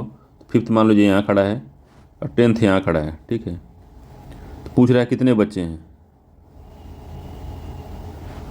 तो 10 के बाद 5 के बाद यहाँ कितने बच्चे आएंगे, 10 आ जाएगा। तो यहाँ 4 बच्चे रहेंगे इधर, ठीक है। और यहाँ से कितने बच्चे, यहाँ 10 आ जाएगा, तो यहाँ भी 4 बच्चे रहेंगे। ये बात समझ में आ रही है? तभी तो होगा 5, 4 इसमें हो गया तो 5 हो गया यहाँ पे। और यहाँ पे अगर 5 है तो 5 में से 4 जोड़ेंगे तो 4 बीच में बैठेंगे तभी 10 होगा। तो इसमें तो एक मिनट, हाँ 4, तो इसमें क्या होगा, 5, 6वां, 7वां, 8वां, 9वां, 10वां, ठीक है। बना देता हूँ, लिख देता हूँ। तो ये हो गया 5 हो गया, तो 6 होगा, ये 7 होगा, ये 8 होगा, ये 9 हो गया, 10वां हो जाएगा। इसी तरह से 4 इधर होंगे, ठीक है। तो जोड़ लीजिए कितना हो गया। तो 2 तो यही है, 5 और 10 वाले 2 हो गए, फिर 4 इधर, 4 इधर, तो 4 4 8 2 10। तो कितने बच्चे हैं, तो 10 बच्चे टोटल हैं। तो बी आंसर सही है। 4 इधर वाले, ये 4 4 ये, और एक ये 5वां स्थान का, एक 10वें स्थान का, 10 हो गए, 10 बच्चे हैं। तो 10 बच्चे हैं, ठीक है, बी आंसर सही है। अगला है 6वां, KAROL का कोड MDTRN है। तो पूसा रोड का क्या होगा कोड, तो बताना है पूसा रोड कोड क्या होगा। तो K का कोड M है, तो +2 हो गया, M हो गया, ठीक है। A +3 D हो गया, और R +2 T हो गया, O +3 जो हो गया R हो गया, L +2 जो हो गया N हो गया, ठीक है। तो उसी प्रकार से अगर हम जोड़ेंगे तो पहले 2 जोड़ना है, फिर 3 जोड़ना है, फिर 2 जोड़ना है, फिर 3 जोड़ना है। तो इसी तरह से जब P पूसा रोड को जब हम जोड़ेंगे तो आ जाएगा, ये क्या आएगा, तो P+2 कितना होगा, +2, P+2 कितना होगा, R हो जाएगा। U +3 कितना हो जाएगा, W हो जाएगा। तो R हो गया, W हो गया। S +3 हो गया, S +2 तो कितना हो जाएगा, U हो जाएगा, ठीक है। A +3 D हो गया, R +2 तो T हो गया, O +3 तो R हो गया, फिर A +2 C हो गया, फिर D +3 तो G हो गया। तो RWUDTRCG, C आंसर इसका सही है, ठीक है, C आंसर सही है, इसका कोड ही सही है। अगला है 67 नंबर का, यदि D B का पुत्र है और A B की बहन है, जो D है, जो B है वो D का पुत्र है, तो जो B है D का पुत्र है, ठीक है, और A B की बहन है, तो A जो है B की बहन है, तो ये बहन है, ठीक है। B जो है D का पुत्र है, तो B पुत्र है, ठीक है। D A की माँ है, D है तो A की माँ तो है ही, ठीक है, तो ये माँ है तो ये माँ हो गई, D A की माँ है। E B का पुत्र है, तो E है वो B का पुत्र है। तो निम्नलिखित में से कौन सा कथन सही है, बताना है कि कौन सा तब कथन सही हो गया इसमें। C भी है क्या इसमें, तो सी तो दिया ही नहीं इसमें। तो बी सी का पिता है, सी ई का चाचा है, जो सी है वो ई का चाचा है। ठीक है, सी जो है ई का चाचा है, बी ए का पिता है, बी ए का पिता हो ही नहीं सकता, ये गलत हो गया। बी सी का पिता है, तो बी जो है सी का पिता है, तो इसमें कहीं कथन में दिया ही नहीं है। जो सी है ई का चाचा है, तो ई का चाचा सी हो सकता है भाई, तो ये ऑप्शन एक बन सकता है, सी ई का चाचा हो। ठीक है, तो इन लोगों का भाई हो सकता है ये।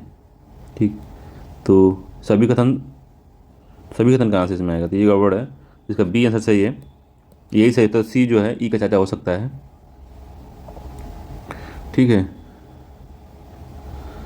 तो इसका बी आंसर सही है कि सी जो है ई का चाचा है।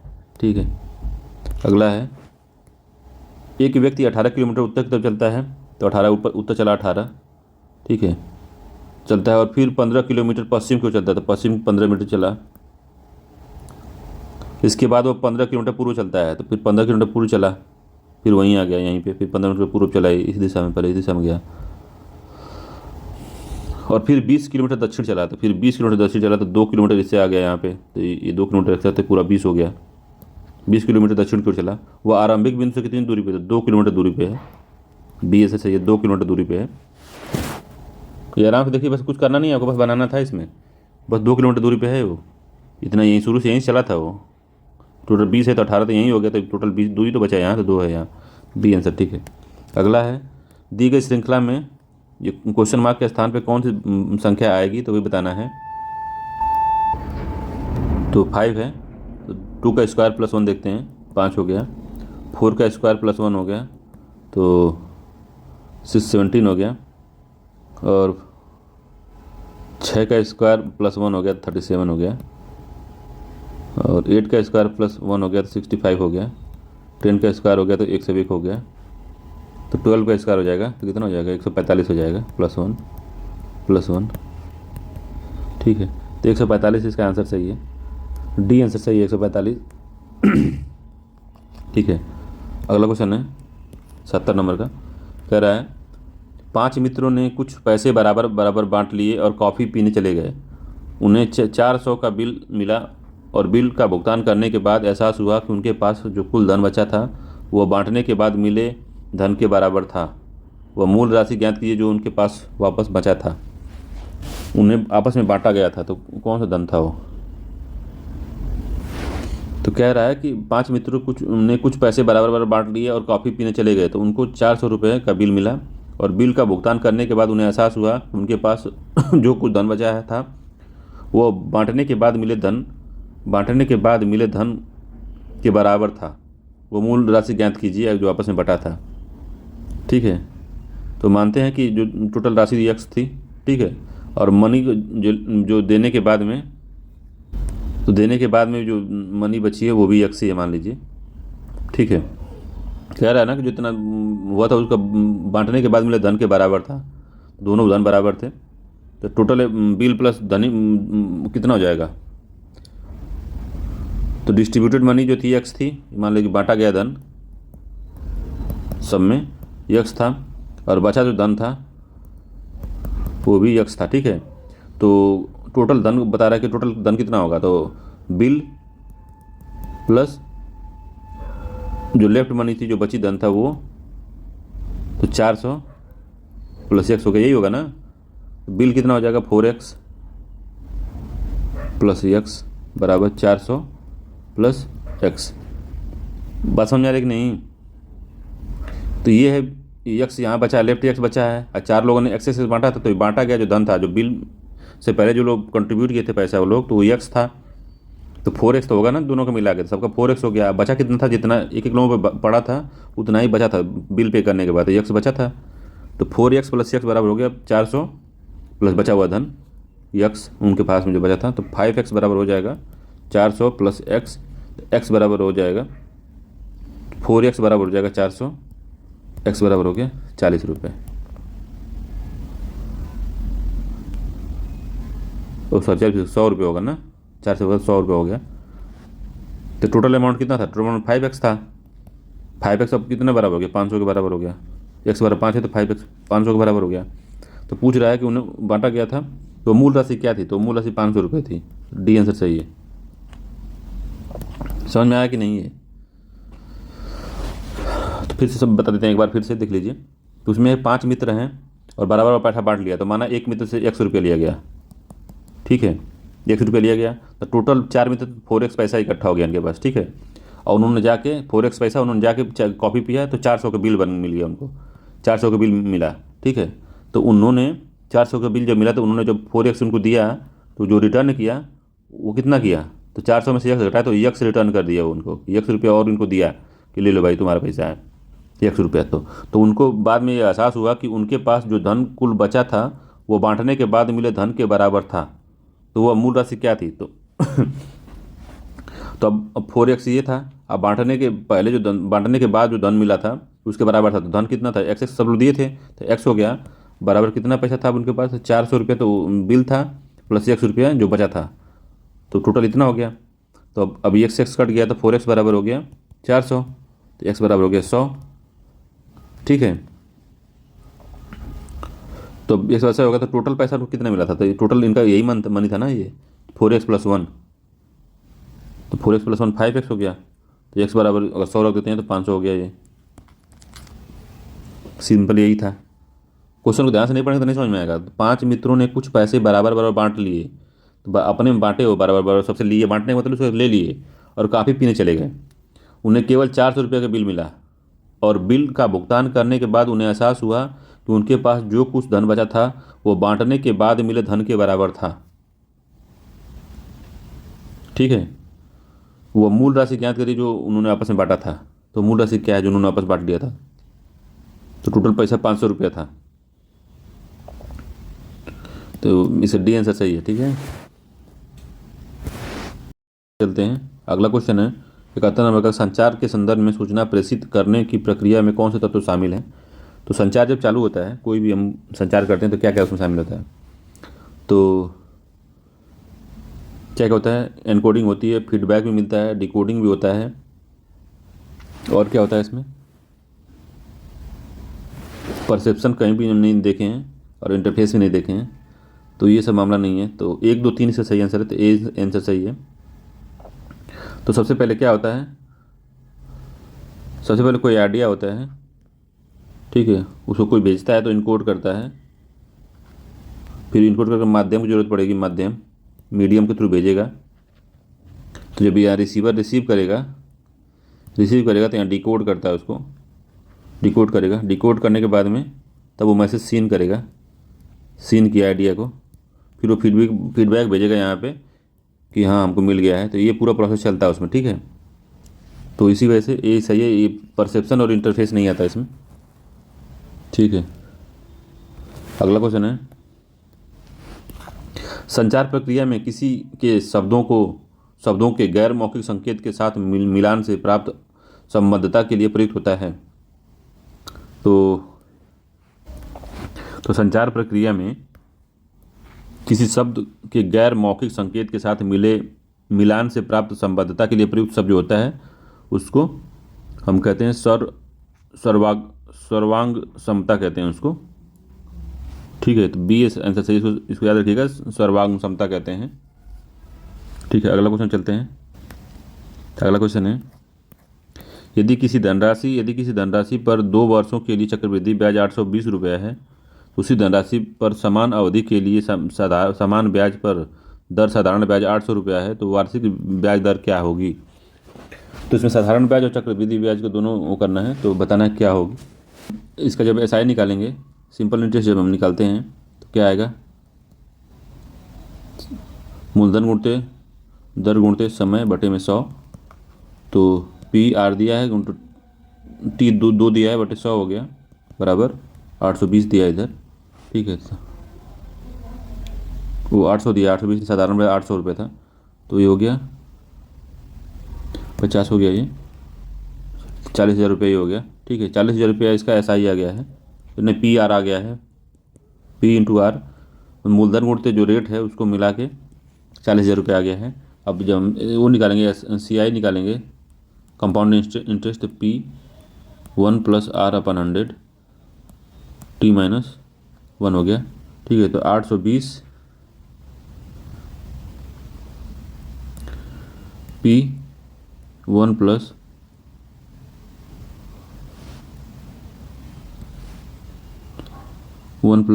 अब तभी इसको हटा देते हैं यहाँ से। P की जगह कितना हो जाएगा, यहाँ से PR से हम निकालेंगे तो R/400, ठीक है, अपन R हो गया 1 + R/100 का होल स्क्वायर -1। ठीक है, तो जहाँ से हम R निकाल लेंगे, ये R है, यहाँ पे भी R है, तो R जब हम निकालेंगे तो R हमारा आ जाएगा 5%। तो वही रेट हमको बताना था कि R कितना है, तो 5% है। सी आंसर सही है। उसको कैलकुलेशन करेंगे तो वो आ जाएगा 5%। ठीक है, तो PR जब हम यहाँ से निकालेंगे, सिंपल इंटरेस्ट हम PR निकालेंगे तो ये आया था हमारा 40,000। ठीक है, अब यहाँ से हमने क्या किया कि R निकाल लिया यहाँ से, तो R = हो गया 40,000 बटे में P। जब उसमें रखे थे तो P से P कट गया था। ठीक है, तो इस तरह से सॉल्व करें तो 5 आ गया, सी आंसर सही है।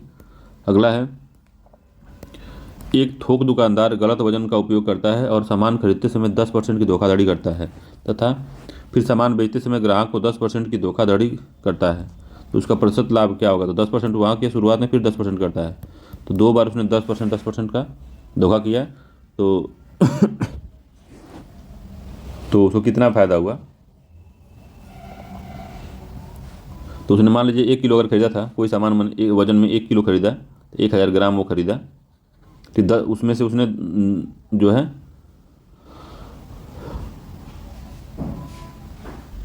तो 1000 ग्राम मान लीजिए 999 रुपये खरीदा। ठीक है, इतना खरीदा है वो, तो अगर 10 ग्राम वो 10% का धोखाधड़ी अगर किया है वो, तो क्या किया, तो वो पा गया 1100 ग्राम। कितने में पाया, धोखाधड़ी किया है तब 9900 इतने में पाया। ठीक है, जो धोखा किया है तब, तो कॉस्ट प्राइस कितना पड़ी उसको, CP कितना आई, तो CP हो गई उसकी 9 रुपये। ठीक है, 9 रुपये की CP आ गई उसकी, 9 रुपये CP आ गई। तो शॉपकीपर क्या करेगा, तो 1000 ग्राम को 9900 रुपये में बेचेगा एक्चुअल में, तो वो 900 फिर चोरी करके 900 ग्राम बेच रहा है। ठीक है, 10% का फिर से वो क्या किया, धोखाधड़ी कर दिया।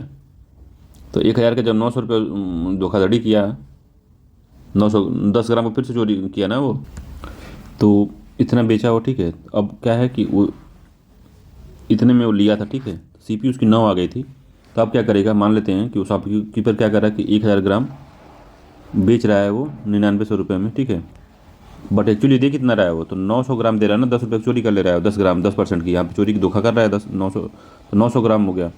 तो ये क्या हो गया, मतलब 900 रुपये में बेच रहा है। ठीक है, तो वो क्या कर रहा है, तो SP किससे निकालेंगे हम, तो SP कितना हो जाएगा, SP बराबर हो जाएगा 9900 बटे में 900। ठीक है, तो आ गया 11। तो एक्चुअल में उसको प्रॉफिट कितना हुआ था, 11 - 9 बटे में 9 × 100, तो 9 पे ही CP कितनी, CP पे निकालते हैं ना हम प्रॉफिट, तो 9 पे निकालेंगे, तो उसका 22.22% का उसको प्रॉफिट हो गया। तो 2 बार उसने धांधली किया, तो उसका A आंसर सही हो जाएगा, A वाला। तो ठीक है, तो A आंसर सही है। अगला है 75 नंबर का, कह रहा है कि प्राधिकार और सामाजिक पदानुक्रम में अंतर से संबंधित संचार में चुनौतियां पैदा करने के लिए कौन सा कारक पाया जाता है। तो प्राधिकार और सामाजिक पदानुक्रम में अंतर से संबंधित जो संचार होता है में चुनौतियों पैदा करने के लिए कौन सा कारक जाना जाता है। तो प्रौद्योगिकी है, सांस्कृतिक है, भौतिक है, अर्थ विज्ञान है। तो क्या है वो, बताइए क्या कहते हैं उसको, तो सांस्कृतिक कहते हैं उसको, B आंसर सही है। तो सांस्कृतिक कारक माना जाता है। प्राधिकार है, communicate related to difference in authority and the social hierarchy में जो होता है, तो संस्कृति उसमें आती है। कल्चर जो होता है वो उसमें चुनौती पैदा करता है। ठीक है, क्षेत्र है, संचार बाधाओं पर काबू पाने के लिए किस दृष्टिकोण को एक रणनीति माना जाता है। तो संचार बाधाओं को काबू करने के लिए कौन से दृष्टिकोण को एक रणनीति माना जाता है? तो आधारभूत नियमों का निर्धारण, परिहार, शब्द का उपयोग, शब्द जाल का उपयोग, प्रतिरोध। तो किसका माना जाता है? तो आधारभूत नियमों का निर्माण किया जाता है इसमें। सेटिंग ऑफ ग्राउंड रूल, तो ये इसका आंसर सही है। संचार बाधाओं पर काबू पाने के लिए हम जो है आधारभूत नियमों का निर्धारण करते हैं, ठीक है। तो ये आंसर सही है इसका। 77वां क्वेश्चन है कि एक प्रतियोगी परीक्षा में छात्रों को प्रत्येक सही उत्तर के लिए 3 अंक मिले और प्रत्येक गलत अंक के लिए 1 अंक मिले, ठीक है। तो सही अंक के लिए 3 मिला है, गलत के लिए 1 अंक काटा गया है, ठीक है। यदि कोई छात्र 150 प्रश्नों को हल करता है और 174 अंक प्राप्त करता है तो उसे कितने प्रश्न गलत किए? तो गलत निकालने के लिए हम क्या करते हैं? तो क्या किया, इसमें सॉल्व करते हैं। तो 3x, ठीक है, इसने करेक्ट किया 3x को, x क्वेश्चन उसने करेक्ट किया तो 3 नंबर पाएगा, तो 3x हो गया। प्लस कितना गलत किया तो 150 माइनस एक्स उसने गलत किया तो उसके लिए कितना नंबर पाएगा? तो -1 पाएगा। इक्वल टू टोटल नंबर कितना पाया उसने? 174 पा गया, ठीक है। तो क्या होगा? 3x minus 150 plus x equal to 174 हो गया, ठीक है। तो इस 150 इधर जब जाएगा तो ये हो जाएगा 174 प्लस 150, तो ये आ जाएगा 4, 324 हो जाएगा, ये हो जाएगा 4x। तो x इक्वल टू हो जाएगा 324 बटे में 4, तो 1 और 81 हो गया। x equal to 81। तो उसने जो पूछा है कितना उसने प्रश्न गलत किया था, तो x जो था वो ये सही क्वेश्चन, तो उसने सही 81 किया है। 81 सही उत्तर दिया उसने। तो गलत कितना किया? तो 150 में से 81 निकाल देंगे, 81। 69 सही उसने सही किया, तो आंसर 69 हो गया। 69 उसने गलत क्वेश्चन किया, तो बी आंसर सही है। 69 गलत किया है उसने, ठीक। तो बी आंसर ठीक है इसका। अगला है, राहुल ने 190 रुपये में 26 टिकट खरीदे। प्रत्येक प्रथम श्रेणी के टिकट का मूल्य 10 रुपया और प्रत्येक द्वितीय श्रेणी के टिकट का मूल्य 5 रुपया है। यदि प्रथम श्रेणी और द्वितीय श्रेणी के टिकटों की संख्या आपस में बराबर कर दी जाए तो 26 टिकटों का मूल्य कितना होगा? तो माना कि उसने जो फर्स्ट क्लास का टिकट खरीदा था वो एक्स खरीदा, तो फर्स्ट क्लास का था वो, फर्स्ट का था जो वो एक्स था, और सेकेंड का था तो सेकेंड क्लास का वो वाई था। तो x plus y equal to कितना हो गया था? 26 हो गया, ठीक है। तो 10 रुपये एक्स का था, 10 रुपये वाई का था, 5 रुपये वाई का था, ठीक है। 10x हो गया फर्स्ट क्लास प्लस 5 हो गया y second class equal to 190 रुपये उसने लिया था, ठीक है। तो इसको जब सॉल्व करेंगे तो x plus y equal to 26 भी था ये भी। तो जो दोनों को हम सॉल्व करते हैं तो y इक्वल टू आ जाएगा 14 और x इक्वल टू आ जाएगा 12, ठीक। तो इंटरचेंज कर देता है, जबकि दोनों को बता रहा है कि यदि प्रथम श्रेणी और द्वितीय श्रेणी की टिकटों की संख्या आपस में बदल दी जाए, तो संख्या जब आपस में बदल देंगे तो 10y प्लस 5x तो हो जाएगा 10 इंटू 14 प्लस 5 इंटू 12, तो कितना हो गया? 140 प्लस 60 बराबर 200। तो इसका बी आंसर सही हो जाएगा कि तो मूल्य उसका 200 होगा। बी आंसर सही होगा, इसका मूल्य उसका 200 होगा, ठीक है। अगला है, प्रभावी संचार में सक्रिय श्रवण की प्रमुख विशेषता क्या है? तो प्रभावी संचार में सक्रिय श्रवण की प्रमुख विशेषता क्या है? वक्ता को बार बार बाधित करना, वक्ता की समस्याओं का तत्काल समाधान करना, सहानुभूति और प्रज्ञा का प्रदर्शन, केवल अपने दृष्टिकोण पर ध्यान केंद्रित करना। संचार को प्रभावी संचार में सक्रिय श्रवण की प्रमुख विशेषता क्या है, बताना है। तो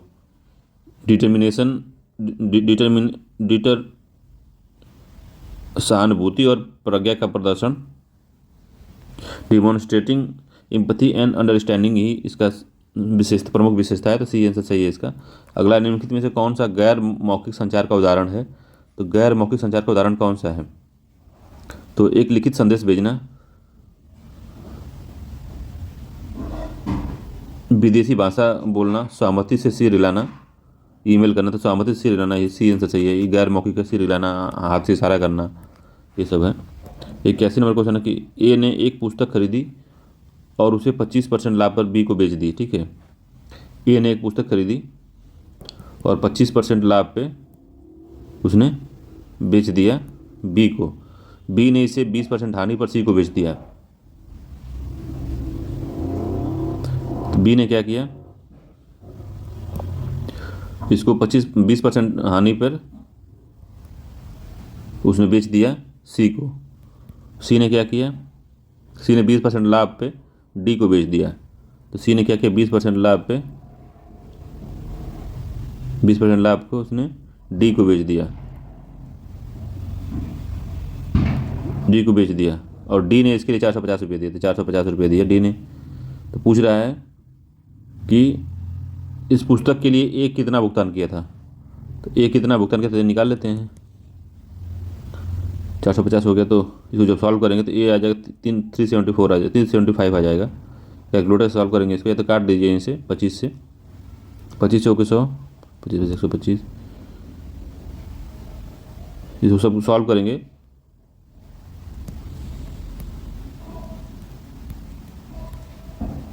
ठीक है, तो टोटल सॉल्व करेंगे तो ए इक्वल टू आ जाएगा 375। ठीक है, 375 रुपये। सी आंसर इसका सही है, 375 रुपये। तो जैसे जैसे दिया है उसको सीधे उसी तरह से लिख लेना है। ए का 125% पे प्रॉफिट पे बेचा, बी ने उसको 20% घाटे पे बेच दिया, और सी ने 125% घाटे पे फायदे पे बेच दिया। तो डी को उसने 450 रुपये दिए, डी ने उसको 450 रुपये दिए, तो उसका पुस्तक का दाम तुरंत कैलकुलेट करके निकल जाएगा 375 रुपये। सी आंसर सही है। 82, एक कोचिंग में विद्यार्थियों की आयु समांतर श्रेणी में है। ठीक है, एक कोचिंग में विद्यार्थियों की आयु समांतर श्रेणी में है। विद्यार्थी की आयु के बीच सामान्य अंतराल 1 वर्ष है। यदि कोचिंग का सबसे छोटा विद्यार्थी 10 वर्ष का है तो सभी विद्यार्थियों की आयु का योग 165 है। तो कोचिंग में विद्यार्थियों की संख्या ज्ञात कीजिए।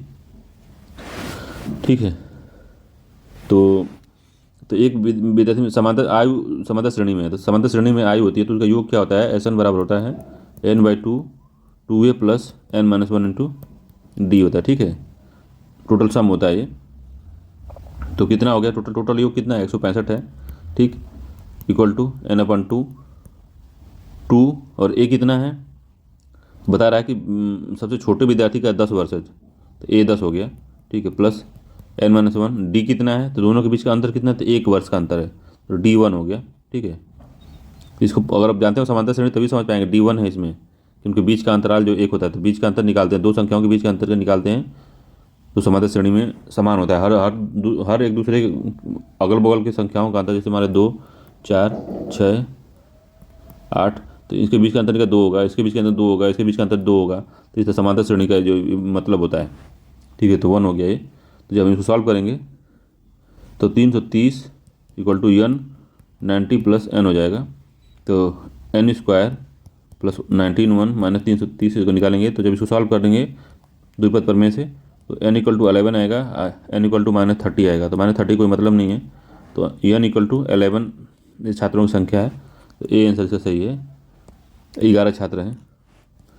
तो जब संगठनात्मक संरचना के भीतर निचले स्तर के कर्मचारियों से उच्च स्तर के प्रबंधन संप्रेषण होता है तो इसे जाना जाता है। तो कौन सा जाना जाता है, तो निचले स्तर के कर्मचारी जब उच्च स्तर पर कार्य करते हैं, नीचे से ऊपर जब कार्य करते हैं तो जो कहते हैं, तो ऊपर से नीचे वाले क्या डाउनवर्ड की अपवर्ड कहेंगे, तो अपवर्ड कम्युनिकेशन, नीचे से ऊपर करते हैं तो इसको कहते हैं अपवर्ड कम्युनिकेशन। तो डी आंसर सही है, ऊर्ध्वगामी संप्रेषण के रूप में इसको जाना जाता है। जब नीचे कर्मचारी ऊपर उच्च स्तर के कर्मचारी से बात करते हैं तो यो अपवर्ड कम्युनिकेशन कहते हैं उसको।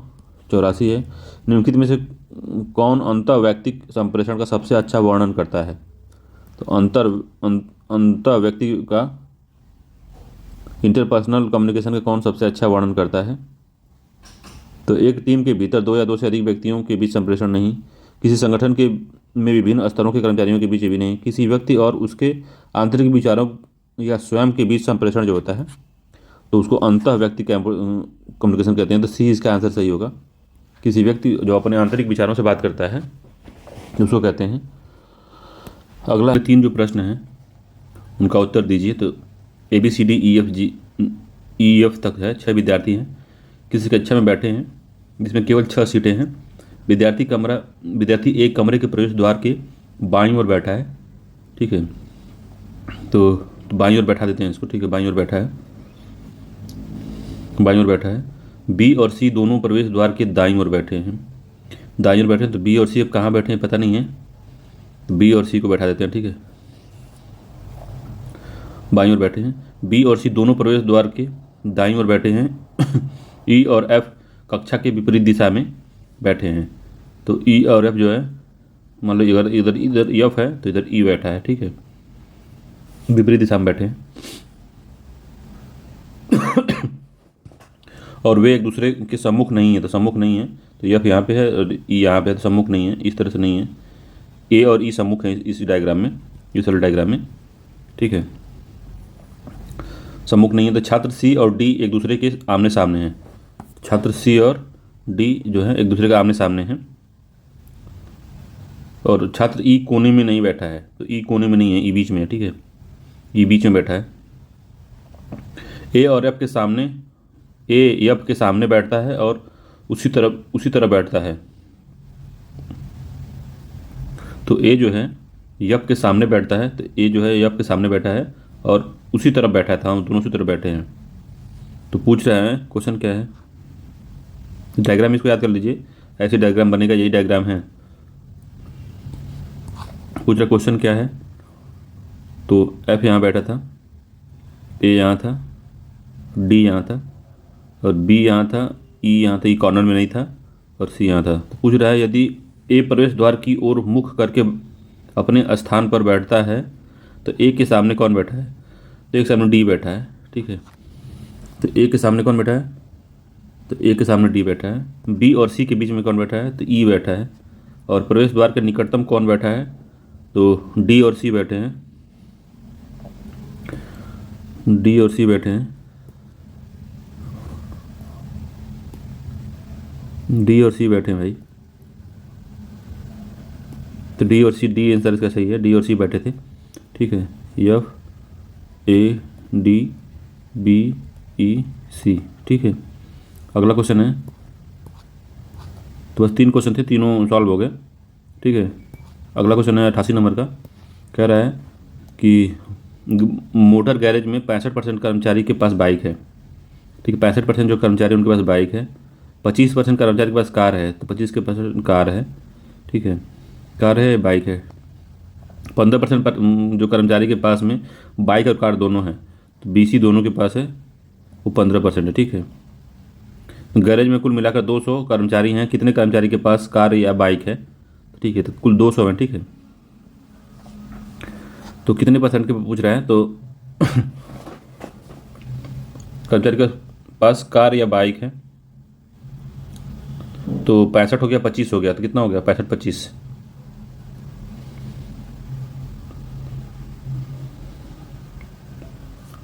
तो केवल बाइक कितने लोगों के पास है, तो 15 घटा देंगे तो 0 हो गया, 5 हो गया। 50% लोगों के पास में, 50 लोगों के पास सिर्फ बाइक है, ठीक है, और 25 में से 15 घटा देंगे तो केवल कार किसके पास है, तो 10 लोगों के पास केवल कार है, ठीक है। तो 50 10 60 हो गया, ठीक। तो 200 लोग हैं, तो ये 100 हो जाएगा, दोगुना हो जाएगा इसका, ये हो जाएगा 20 हो जाएगा, तो 120 लोग हो गए। और दोनों कितने लोगों के पास है, तो 15 लोगों के पास दोनों हैं। तो कितने लोगों के पास है, तो 15% मतलब 30 लोग हैं ये, ठीक है। तो 100 2 120 और 30 150 हो गया। तो 50 लोगों के पास में नहीं है, तो सी आंसर सही है। 150 लोगों के पास कार है, बाइक है, मगर जो 50 लोगों के पास ना तो कार ना बाइक है, तो सी आंसर सही है इसका। इस तरह से निकालेंगे तब भी वो आ गया इसका सी आंसर, ठीक है।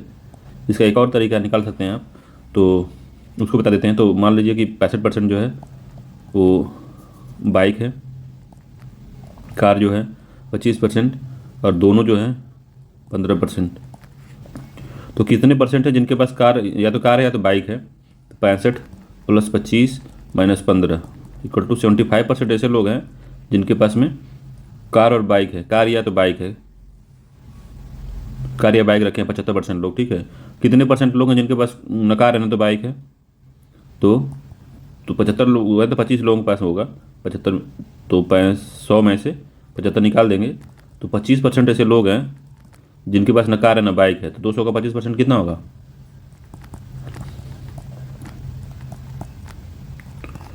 50 आ गया आंसर, तो 50 हो गया, ठीक है। 200 का 25% 50 होता है, 50 लोगों के पास नहीं है, ठीक है। अगला है, एक सेल्समैन है जो ए के लिए एक वस्तु खरीदता है, एक सेल्समैन ए के लिए एक वस्तु खरीदता है, उसने इसकी कीमत लागत मूल्य से 20% अधिक कीमत अंकित की और 20% की छूट की पेशकश की, उसे कितना % की हानि या लाभ होगा, ठीक है। बताना है। तो उसने क्या किया, तो ए के लिए वस्तु खरीदा तो 120 मान लेते हैं, 120 बटे में 100, ए का मान लेते हैं, 120 बटे 100 उड़ते 80 बटे में 100 हो गया, तो इस कट गया, इसे कट गया, 12/96 96 बटे में 100 हो गया, तो 96% पे वो बेच दिया, ठीक है। तो उसको 4% का लॉस हो गया, ठीक, डी से सही 4% का लॉस हुआ उसको। इसको निकाल सकते हैं आप इस तरीके से। तो डायरेक्ट जितना कम करा उतना ही लिख लीजिए। तो 20% कम किया, 20% बढ़ाया तो 120 हो गया बटे में 100 इंटू कितने में बेचा, तो 80% माइनस करके बेचा, तो 80 बटे में 100, तो इसे कट गया और 12/96 हो गया, 96% आ गया इसका, 96% उसको टोटल वो बेचा है, तो 96% रुपया उसको मिल गया, मगर उसको 4% का हानि हो गई, ठीक है। अगर यही 104 आता, 4% का उसको लाभ हो जाता, ठीक है। तो डी आंसर इसका सही, हानि हो गई उसको 4% की। अगला है, अमन ने 2 वॉशिंग मशीन प्रत्येक को एक 10,000 रुपये में बेची, उसे एक वॉशिंग मशीन 10% का लाभ हुआ और ये दूसरे मशीन पे 10% की हानि हो गई, पूरे लेन देन में कितना मामला हो गया, तो हानि हो कि फ़ायदा हुआ, इसमें बताना है, ठीक है। तो इस तरह क्वेश्चन तो आप लगाए ही होंगे। तो इसको 2 कॉन्जिक्यूटिव जो होता है लाभ और हानि वाले से लगा सकते हैं। तो जो ये वाला फॉर्मूला होता है X plus Y plus X into Y upon 100, ये वाला। तो जब इस पर सॉल्व करेंगे आप, -10 + 10 माइनस 1 हो जाएगा, ये कट के इसमें 100 गुणते 10 गुणते 10 100 हो गया, बटे में नीचे हो गया 100, तो 100 से 100 कट गया, तो 1 बचा और ये दोनों कट गए, तो -1%, तो -1% की हानि हो गई। ए आंसर इसका सही है 90 का, ठीक है।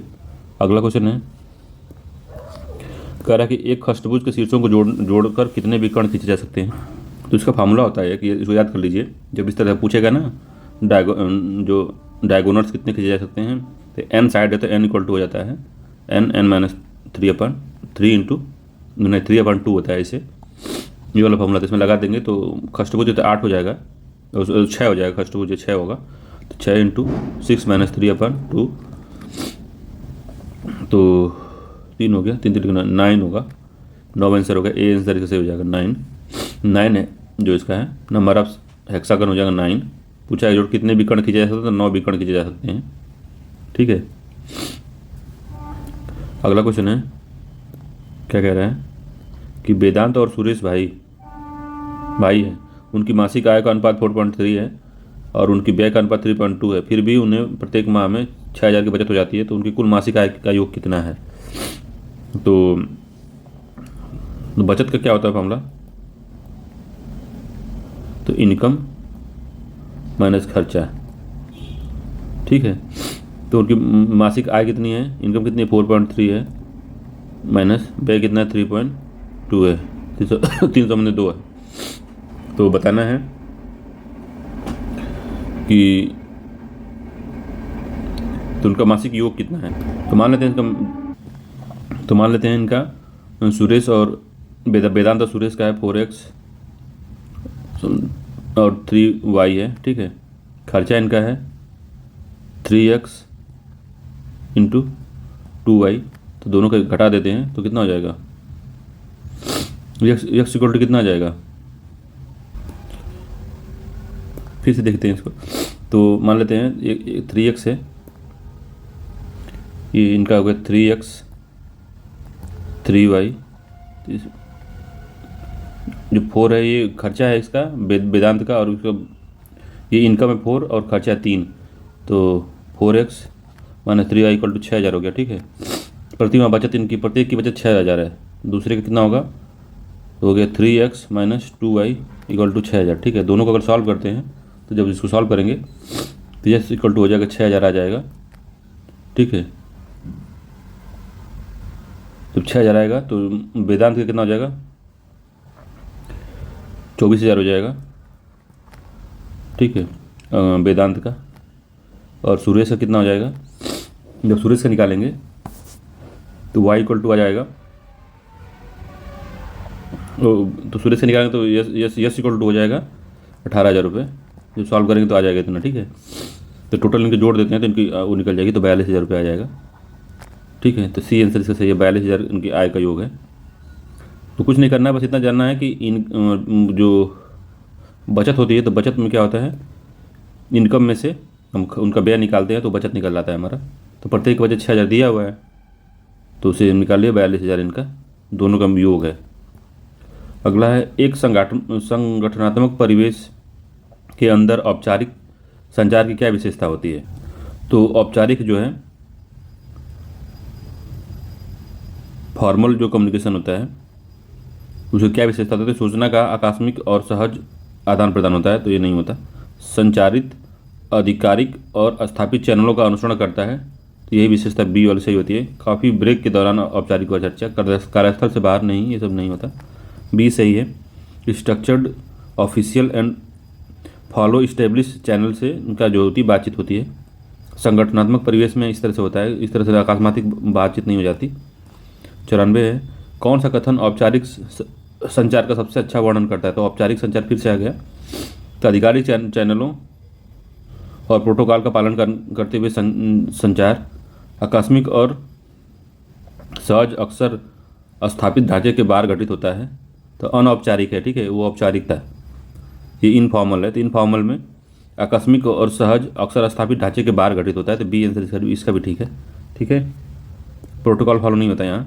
95 है, यहाँ एक सब्जी की टोकरी में कुछ टमाटर आलू प्याज हैं, टमाटर की संख्या आलू के बराबर है, टमाटरों की संख्या प्याज से दुगनी है, तो प्याज की संख्या क्या है। तो टमाटर और आलू की संख्या के योग के बराबर, आलू की संख्या के आधे के बराबर, टमाटर की संख्या के बराबर निर्धारित नहीं किया जा सकता। तो कह रहा है एक सब्जी की टोकरी में टमाटर आलू प्याज रखा है, तो टमाटरों की जो संख्या है आलू के बराबर है, टमाटर इक्वल टू आलू है, ठीक है। और टमाटरों की संख्या प्याज से दुगनी है, जो टमाटर हैं वो 2 है प्याज से, ठीक है, प्याज से दुगनी, तो प्याज की संख्या कितनी है, तो यहाँ से निकालेंगे तो टी इक्वल टू हो जाएगा P/2। तो टी एक यहाँ पे इस इक्वेशन में रख देते हैं इसको, तो P/2 इक्वल टू ए हो जाएगा।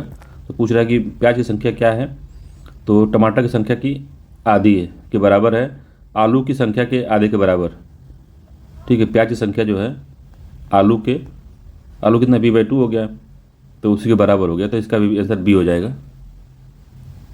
95 का आंसर बी होगा, आलू की संख्या के आधे के बराबर है, ठीक है, क्योंकि P/2 हो गया है, याद रखिए। अगला है, इतने को x-1 से विभाजित किया जाता है तो शेषफल क्या आता है। तो शेषफल प्रमेय का क्वेश्चन है, तो इसको जब डिवाइड करेंगे x-1 से तो कितना आएगा, तो x-1 डिवाइड करने के बाद x बराबर 1 हम रख देते हैं, ठीक है। तो जब x इक्वल टू 1 रखेंगे तो 1 हो गया, 2 हो गया, प्लस 1 - 1 हो गया, तो इससे ही कट गया, 3 आएगा, तो 3 आंसर इसका आ जाएगा, ठीक है। तो 3 इसका करेक्ट आंसर होगा, सी इसका करेक्ट आंसर होगा। 97 की, एक महिला को 100 अंक वाली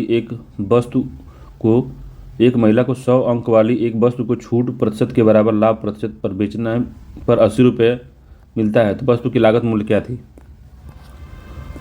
क्वेश्चन समझना पड़ेगा।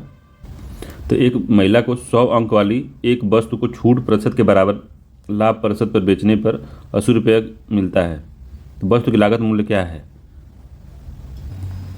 तो SP बराबर होता है, ये वाला फॉर्मूला होता है कि SP इक्वल टू होता है कॉस्ट प्राइस 1 प्लस प्रॉफिट या लॉस ऑफ 100।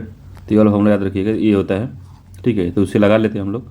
तो क्या कह रहा है, तो क्या बोल रहा है क्वेश्चन में, तो कि आर्टिकल का जो मार्क प्राइस है MP जो है, मान लेते हैं 100 रुपया है, तो सेलिंग प्राइस कितना है इसमें, तो 80 रुपया है,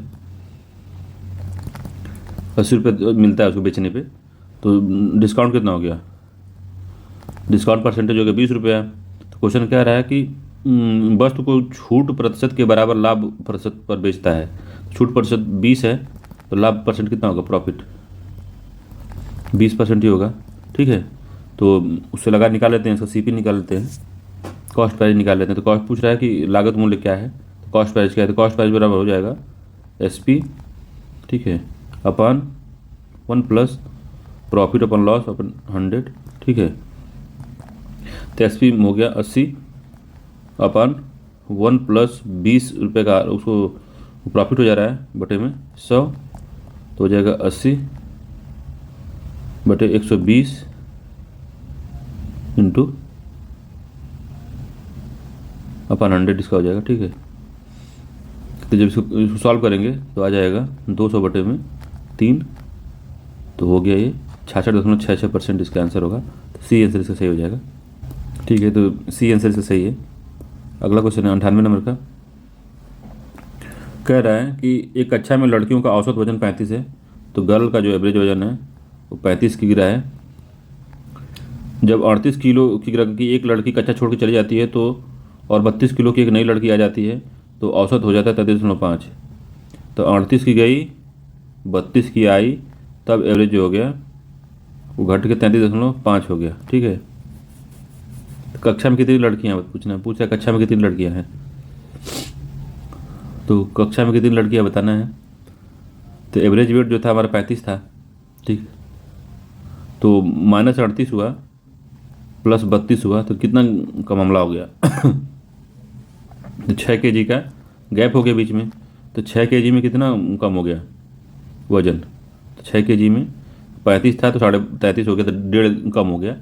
ठीक है, तो 6 kg पे कम हो गया 1.5 kg। ठीक है, एवरेज। ठीक, तो नंबर ऑफ गर्ल निकल जाएंगे ऐसे। तो 6/1.5 तो कितना हो गया 4 हो गया। तो पूरी कक्षा में कितनी लड़कियाँ थी, 4 लड़कियाँ। सी आंसर सही है। तो 4 लड़के होंगे, सी आंसर से सही है। अगला है कथन और कारण वाला क्वेश्चन है। पौधों की पत्तियां हरी होती हैं, पौधों में क्लोरोफिल हरा, तो पौधों में क्लोरोफिल हरा वर्णक होता है। तो दोनों ही सत्य है और ये व्याख्या भी कर रहा है उसकी आर। सी आंसर सही है। अगला है कथन और कारण वाला भी है। तो शराब के सेवन से ग्रामीण इलाकों में खाद्य विषाक्तता और अपाचन के मामले बढ़ रहे हैं। धारणाएं क्या हैं। ग्रामीण इलाके में कई लोग शराब का सेवन कर रहे हैं। ग्रामीण इलाके में कई अनाधिकृत नकली शराब की दुकान खुल गई है। ठीक है, तो पहला है ग्रामीण इलाके में कई लोग शराब का सेवन कर रहे हैं। शराब सेवन से ग्रामीण इलाकों में खाद्य विषाक्तता और अपाचन के मामले बढ़े हैं। तो पहला है ग्रामीण इलाकों में कई लोग शराब का सेवन कर रहे हैं। दूसरा, ग्रामीण इलाकों में कई अनाधिकृत नकली शराब की दुकानें खुल गई हैं। तो कौन सा कथन अंतर्निहित है बताना है। केवल एक, केवल दो, दोनों, न तो एक न तो दो। तो इसमें शराब के सेवन से ग्रामीण इलाकों में खाद्य विषाक्तता और पाचन के मामले बढ़े थे। इसमें नंबर नहीं बता रहा है, ग्रामीण में कई लोग ये दिखा रहा है शराब के सेवन कर रहे हैं, तो ये नंबर नहीं बता रहा है। तो इसका 2 वाला इम्प्लिसिट है, 2 वाला सही है।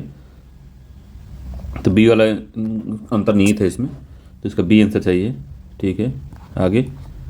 तो आगे रफ कार्य के लिए तो खत्म हो गया। 100 क्वेश्चन आता है इसी साइड में, तो इसको एक बार देख लीजिएगा।